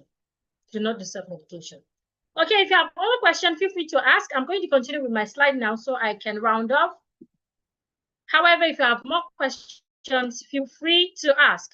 If you have more questions, feel free to ask. This thing has come again. If you have more questions, feel free to ask. I'll come back to it. Let me continue with my slide so that I can round up. Now I want you to think about this. Think about what the cost of making the same mistakes I made, or the cost of even going into pregnancy blindly, and then being asked to do an emergency induction when what you actually wanted was natural birth, or going through longer and more painful process. Like I said, the induction process is more painful than natural birth. And the recovery is also more painful and longer. So imagine you're able to overcome all of these things. Would it be worth it? And would you agree with me that the time we have spent together tonight is worth it? If you have got value from this session, please let me know in the comments. If you have got value from this session, let me know in the comment before I proceed. If this session is worth your time, if it is worth your data, even though it's a free session, but if it is worth your time, if it is worth your data, let me know in the comments. If this session is worth your time, if it is worth your data, please let me know in the comments. Tell me on the WhatsApp group, tell me in the chat. If this session is worth your time, if it is worth your data, tell me in the chat. Tell me in the comments. Let me know if you got value from this. If it is worth your time, if it is worth your data, let me know in the chat. I'm waiting for your feedback. Is this worth your time? Is this worth your energy? Let me know in the chat. Let me know in the chat. Okay, Techno says, it is worth it seriously. God bless you immensely. I really appreciate. I await others' feedback. If this is worth your time, if it is worth your data, let me know in the chat. And this is why I have created a special offer. Because I know that a lot of first mom out there, they have a lot of questions that they want to ask, and they do not know what to ask. And there are a lot of things you must do to avoid emergency induction or even CS, or to even avoid you having natural birth and you get stuck in there and then now have to say go through CS or go through induction. So I have created a special offer that you can get everything you need to avoid mistakes and prepare you for the natural birth you want. And if you can act fast, I'm going to give you a very special deal. Look, we both know that pregnancy happens fast. And some of you might have already been your 20 weeks, 30 weeks, or maybe 10 weeks. And you're trying to figure out this on your own. The truth is, trying to figure this out yourself is like being blindfolded. It's like trying to fix your own head, or you're trying to fix the back of your head without a mirror. That cannot work. Which is why you need a system.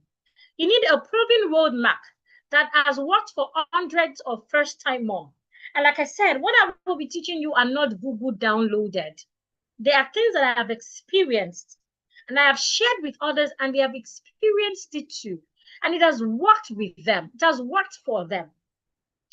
Now imagine the feeling when you feel confident and prepared, instead of feeling anxious and worried that something might go wrong. Imagine that your body is optimally prepared for natural labor. Imagine that you and your partner can feel connected instead of feeling disconnected. And you're ready to transition from just being a wife and a husband to being parents.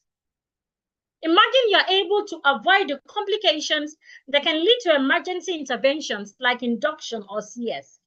And you can get the birth that you want to experience, which is why I created a blueprint called the Complete Motherhood Transition Blueprint, where you will master the mental preparation techniques that will create optimal conditions for natural birth, where you would follow evidence-proven nutrition protocols that would help prevent any complication at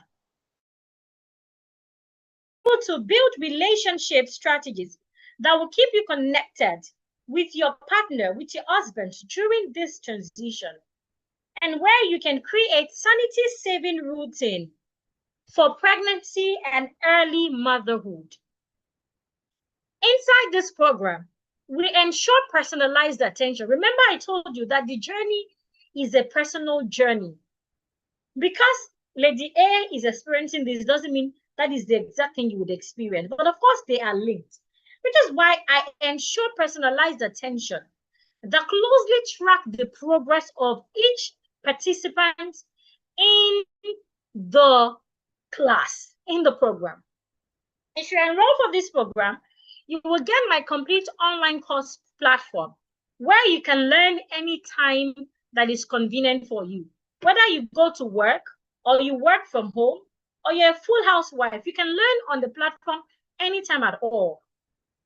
You get access to my 8 training modules on mental readiness, body changes. A lot of us would experience body changes that people do not talk about. How can you control it so that you can get back to shape as early as possible?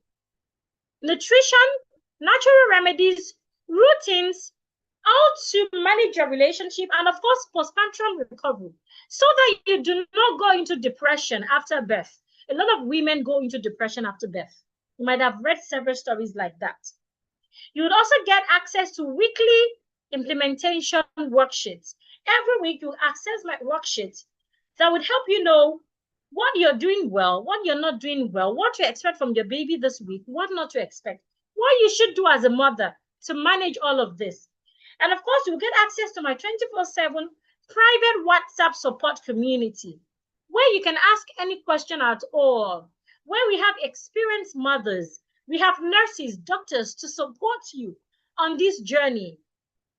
And you'd also get access to my emergency troubleshooting guides that can help you get answers to anything that might be bothering you or anything that you might be experiencing.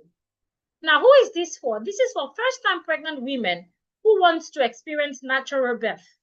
It is for mothers who feel overwhelmed by conflicting pregnancy advices. Maybe you have listened to different advice on social media and they are conflicting each other. Then this is a safe place for you. It is for couples who want to stay connected during pregnancy. For the type of woman or man that you do not want to lose your wife or your husband during pregnancy, then you should be on this program. It is for women who wants to feel confident and prepared instead of feeling worried and anxious. Now, how does this work in 3 steps? The first step is for you to enroll in the Complete Motherhood Transition Blueprint. The second step is to access your membership portal and start learning. Remember, you can learn anytime that works for you, anytime at all, any in the morning, late at night, midnight, afternoon, anytime at all. You can learn. You can learn with your phone. You don't need a laptop. You don't need sophisticated phone. The phone you have, the help to access here is enough. And of course, you would be able to get access to our emergency guides and community support WhatsApp group anytime, any day. Now, while I was creating this program, I had 2 choices. The first choice was to go cheap as possible and try to sell to as many people as possible. The second option was for me to go a little higher in my investment so that you can get value for your money. And trust me, I went for the second option. Here is feedback from few people that have enrolled in this program. This person said, Coach B, The confidence I felt in the labor room, I couldn't believe it. Thank you, ma'am. I am now a mom. The day this person sent me the message, I was so glad because they were one of the first cohort. This is another person from the first cohort. She says, my blue jet arrived yesterday. Blue jet means a boy. Pink jet means a girl. Thank you for the labor room techniques. It made the whole experience easier, plus no induction. That was it for me. I want to be able to help women to go through labor room without induction, for them to have natural birth, because induction is super painful. And to make the natural birth easier for them, such that they can go through natural birth using techniques that would make the pain bearable. Natural birth is also painful, I tell you, but not as painful as induction. However, there are some techniques you can use in the labor room to make natural birth bearable for you, to make the pain bearable, and such that it would end in praise. That is what we do in our program, such that during your pregnancy journey, you do not lose yourself. You do not lose your partner. A lot of women, once they're pregnant, they would start losing their husband. So that you do not lose yourself, you do not lose your husband. Some people run away from sex during pregnancy. Yes, it can be painful, but there are strategies to all of these things. That is what you will be getting in this program. Some of us get so lazy during pregnancy that we do not even look nice again. We do not look nice, look good again to the people around us. We do not have to always be like that. Yes, body changes would occur, but you can manage them and still look good for your partner. Now, to join this program, all you need is $49. That is about 78,400 naira. But because you have attended this webinar, you don't even need half of 48,000. Instead, all you need to join this program is 21,000 naira instead of 78,400 naira. That is a whopping 68%. The transition blueprint for just 21,000 naira. Apart from that, once you join, you'll get access to my complete refund assurance. What this means is, if you join the program and you go through everything and you do not get results, you're not able to create that better relationship with your partner, you're not able to go through labor confidently, I will refund you how much you have paid. You can record this part.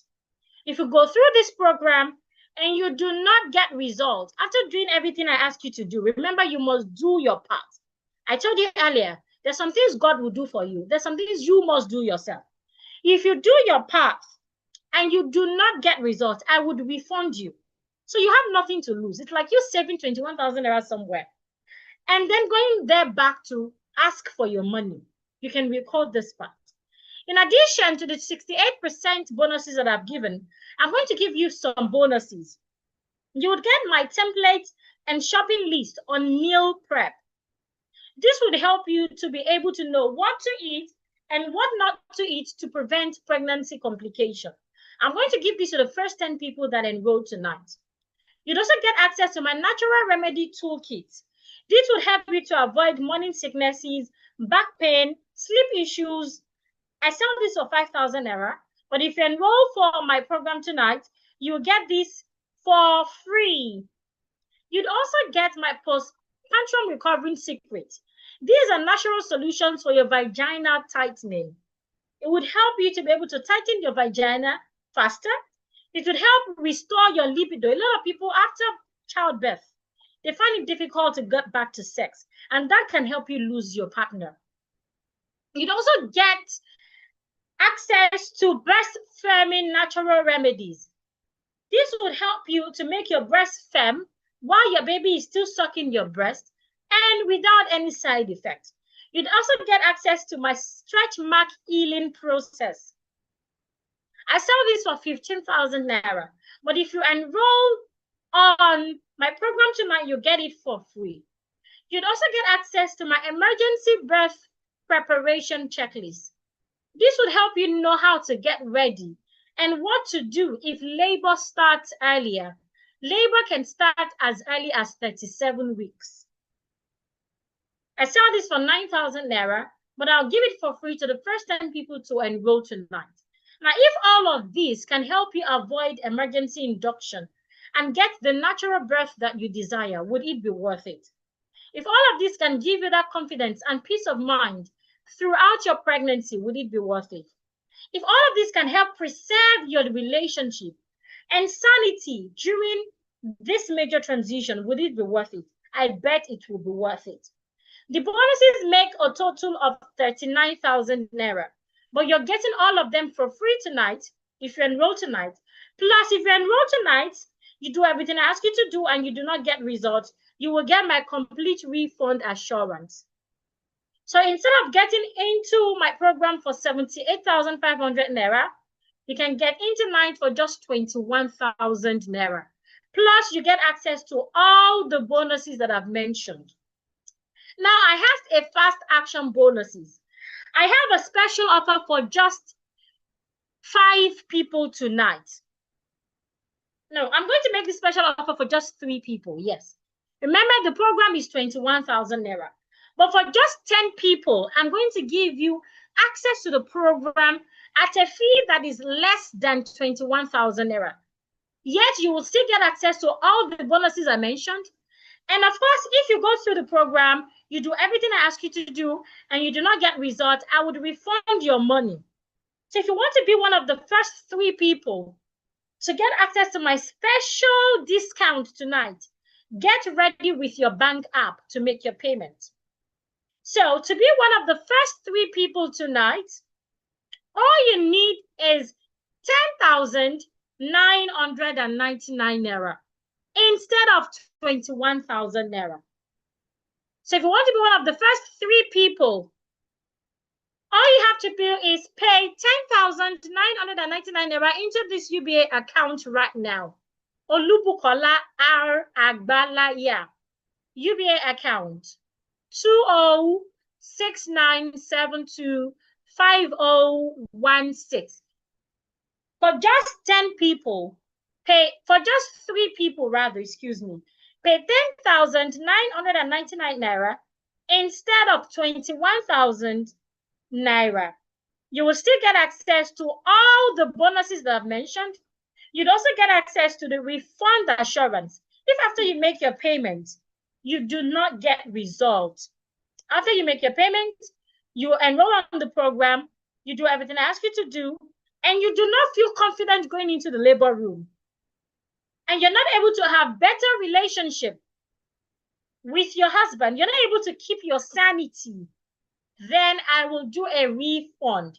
Remember, all you need is 10,999 Naira. Once you make your payment, send your payment receipt to the group. Send it to the group where you got the link to join this class. Once I get 10 people, 3 people rather, the fee goes back to 21,000 Naira. So this payment of 10,999 Naira is opened to just 3 people. Once I get 3 people, the fee goes back to 21,000 Naira.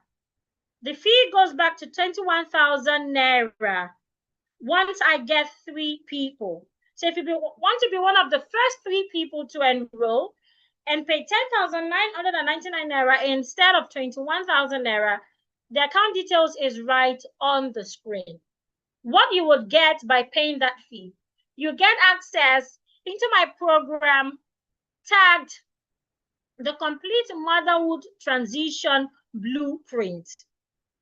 This program will give you the opportunity to join a community where you can learn everything you need to know about pregnancy as a first-time mom. And of course, not just pregnancy, and also labor and delivery. Also, you will be able to learn on the e-learning platform anytime at all, during the day, during the night, midnight, anytime at all. You will learn on the e-learning platform. Aside from that, you'd have access to our WhatsApp community where we ask questions and you get feedback from people that have experienced the same thing you are just experiencing. You get feedback from people that are in the business as medical practitioners to know what to do and what not to do. Also, you will be able to have that confidence that you need to go into the labor room and bring forth your child to earth without rigorous pain, without going through induction. Another thing is you will be able to have a great relationship with your partner during this transition. Also, you will be able to keep your sanity. This would avoid you from going through different information on Google, on social media, and getting yourself confused. Remember, the academy is 78,400 Naira.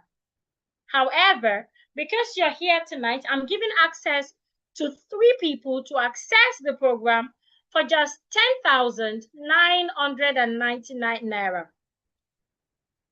The 10,999 Naira will give you access to the program where you would have access to 8 modules. You'd also get access to my complete refund assurance, which means that if you go through the program, you do everything I ask you to do, and you do not get results, I would refund how much you have paid. Also, you'll get access to all the bonuses I mentioned. The first bonus is the meal prep template and shopping list. I sell this for 10,000 Naira. You'll get it for free if you enroll tonight. The second bonus is the home remedy for morning sicknesses, back pain, and sleep issues. I sell this for 5,000 Naira, but you get it for free if you enroll tonight. And you'll get access to my postpartum recovery system.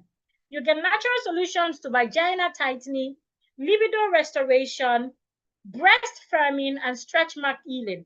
I sell this for 15,000 Naira. However, you get it for free if you enroll tonight. You'd also get access to my emergency birth preparation checklist. This would help you to prepare for labor, whether labor comes early or not. You know what to do and what not to do already. I sell this for 9,000 Naira. You get this for free if you enroll tonight. You get all of these plus the program itself. You're getting all of these for just 10,000 Naira instead of 21,000 Naira should you enroll tonight. After tonight, the fee goes back to 21,000. Oluwashina says, please, I have 8K left in my account and I can't go out again to deposit. Can I send 8K later and send the 3K tomorrow? Yes, Oluwashina, go ahead. You can deposit the 8K tonight and tomorrow you complete your payment of 3,000 Naira. Because after tonight, the fee goes back to 21,000 Naira, plus you will not get access to all the bonuses again. So yes, please go ahead, deposit the 8,000 Naira, and tomorrow you complete the payment. You're welcome. Okay, so you have 2 options. Here is the account details. Let me send a picture of the account details to the WhatsApp group so that you can access it. Please, the account details is UBA Olubukola R Agbalaya 2069725012. Do not pay into another account details. That is the account details to make your payment of 10,999 Naira. Once we get 3 people, the fee goes back to 21,000 Naira. So if I were you, I would save about 11,000 Naira and make my payment right now. Plus, that would give you opportunity to access all the bonuses I've mentioned. And if you go through the program and you do not get results, I will refund your money. Now you have 2 choices. The first choice is to do nothing and not take this leap of faith, which is 100% risk-free. The second choice is to make this small investment of 10,999 naira into the account details on the screen to get the complete roadmap to avoid any mistake that can lead to complication. Now, if this works, fine. If it doesn't work, just ask for your money and you would get it. Remember, you can record this, but the recording will be sent to the group as well. So you have evidence to get back your money. Now, if you sign up tonight and you follow the system without getting the confidence and preparation you need, just let me know and I will give you back your 10,999 naira. The real question is it worth risking missing out on the natural birth you want when this system could prevent the mistake that can lead to CS or induction? Is 10,000 naira worth it? 10,999 naira. Is it worth it? Other pregnant programs cost about 50,000 naira for basic information. But with this program, you will get everything you need, not just the basic information, but everything you need from pregnancy to delivery for just 10,999 naira if you pay tonight. Here is the account details again. Olubukola R. Agbalaya, UBA 2069725016. Send your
apologies, my network got disconnected.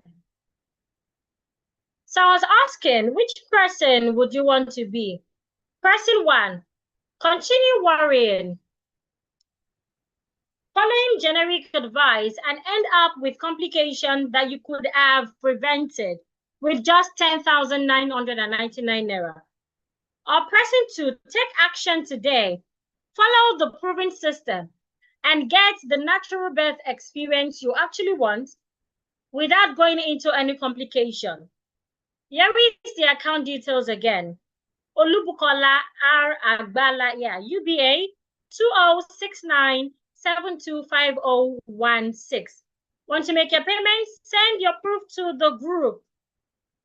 Once you get 3 people, the fee goes back to 21,000 naira. Now, where is what you would get? And you will get my where where you can learn anytime, any day. Whether you go to work in the morning and return at night, you can learn anytime.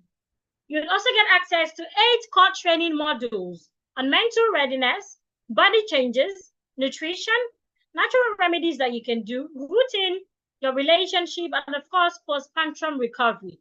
You'd also get access to weekly implementation worksheets. Every week, you get implementation worksheet that is suitable to the week that you are in your pregnancy. You'd also get access to our WhatsApp support community that works 24/7, where you can ask questions, you can get help from people that have experienced it, you can get help from, medical practitioners, etc. And of course, you get access to my emergency troubleshooting guidance. Now, here are the bonuses again for those that would pay tonight. You get access to my complete motherhood transition blueprint. You get access to our 24/7 WhatsApp support community. You get access to all the 4 bonus programs worth 39,000 Naira. You'd also get access to the money back guarantee, which means that if you go through the course and you do not get results, I would refund your money. Now, if you don't sign up immediately, you might be wondering if this would work for your specific situation. I tell you, it will. Whatever situation you are, or whatever trimester you find yourself in your pregnancy, we are here to help you. Or you might be wondering that you're not sure if you can commit to the program. Maybe your schedule will not allow you. Like I said, you can learn, ask questions, and get help anytime during the day. It can be when you get back from work. It can be during midnight, early in the morning on your way to work, late in the afternoon when you're on break at work, anytime at all. We are always available to help you. Or maybe you've tried other things before and they did not work. Trust me, this will work because this is coming from someone who has experienced the same thing you're experiencing right now.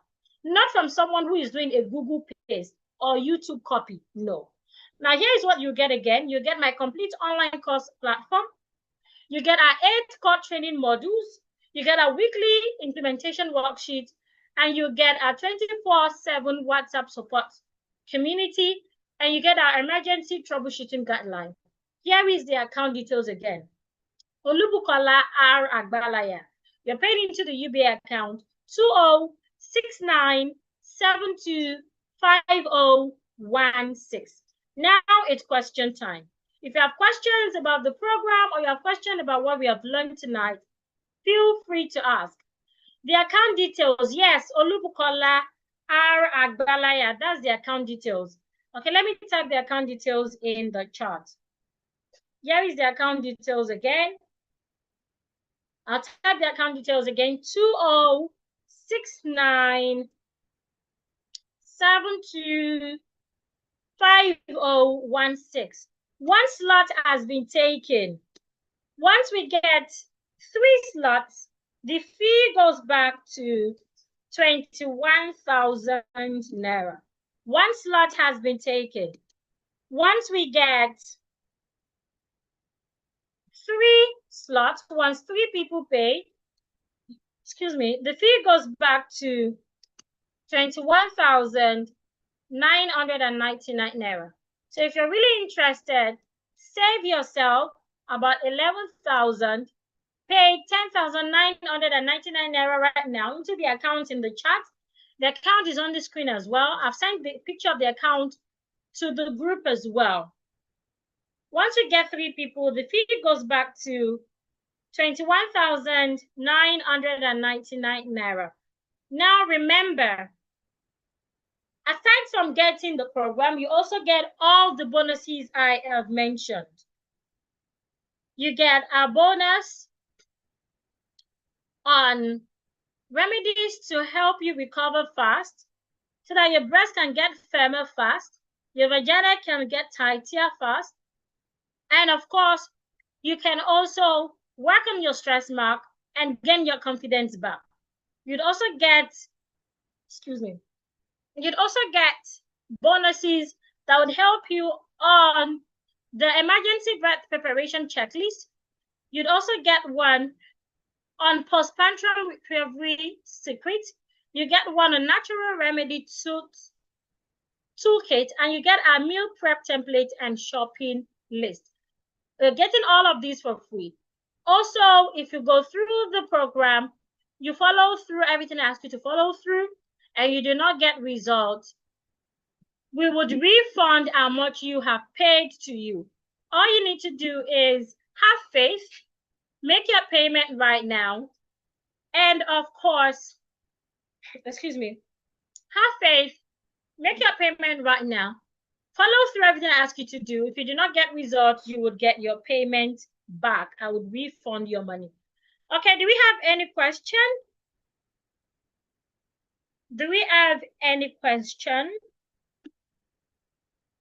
Somebody ask, what causes bleeding? One of the things that causes bleeding is when you start to push.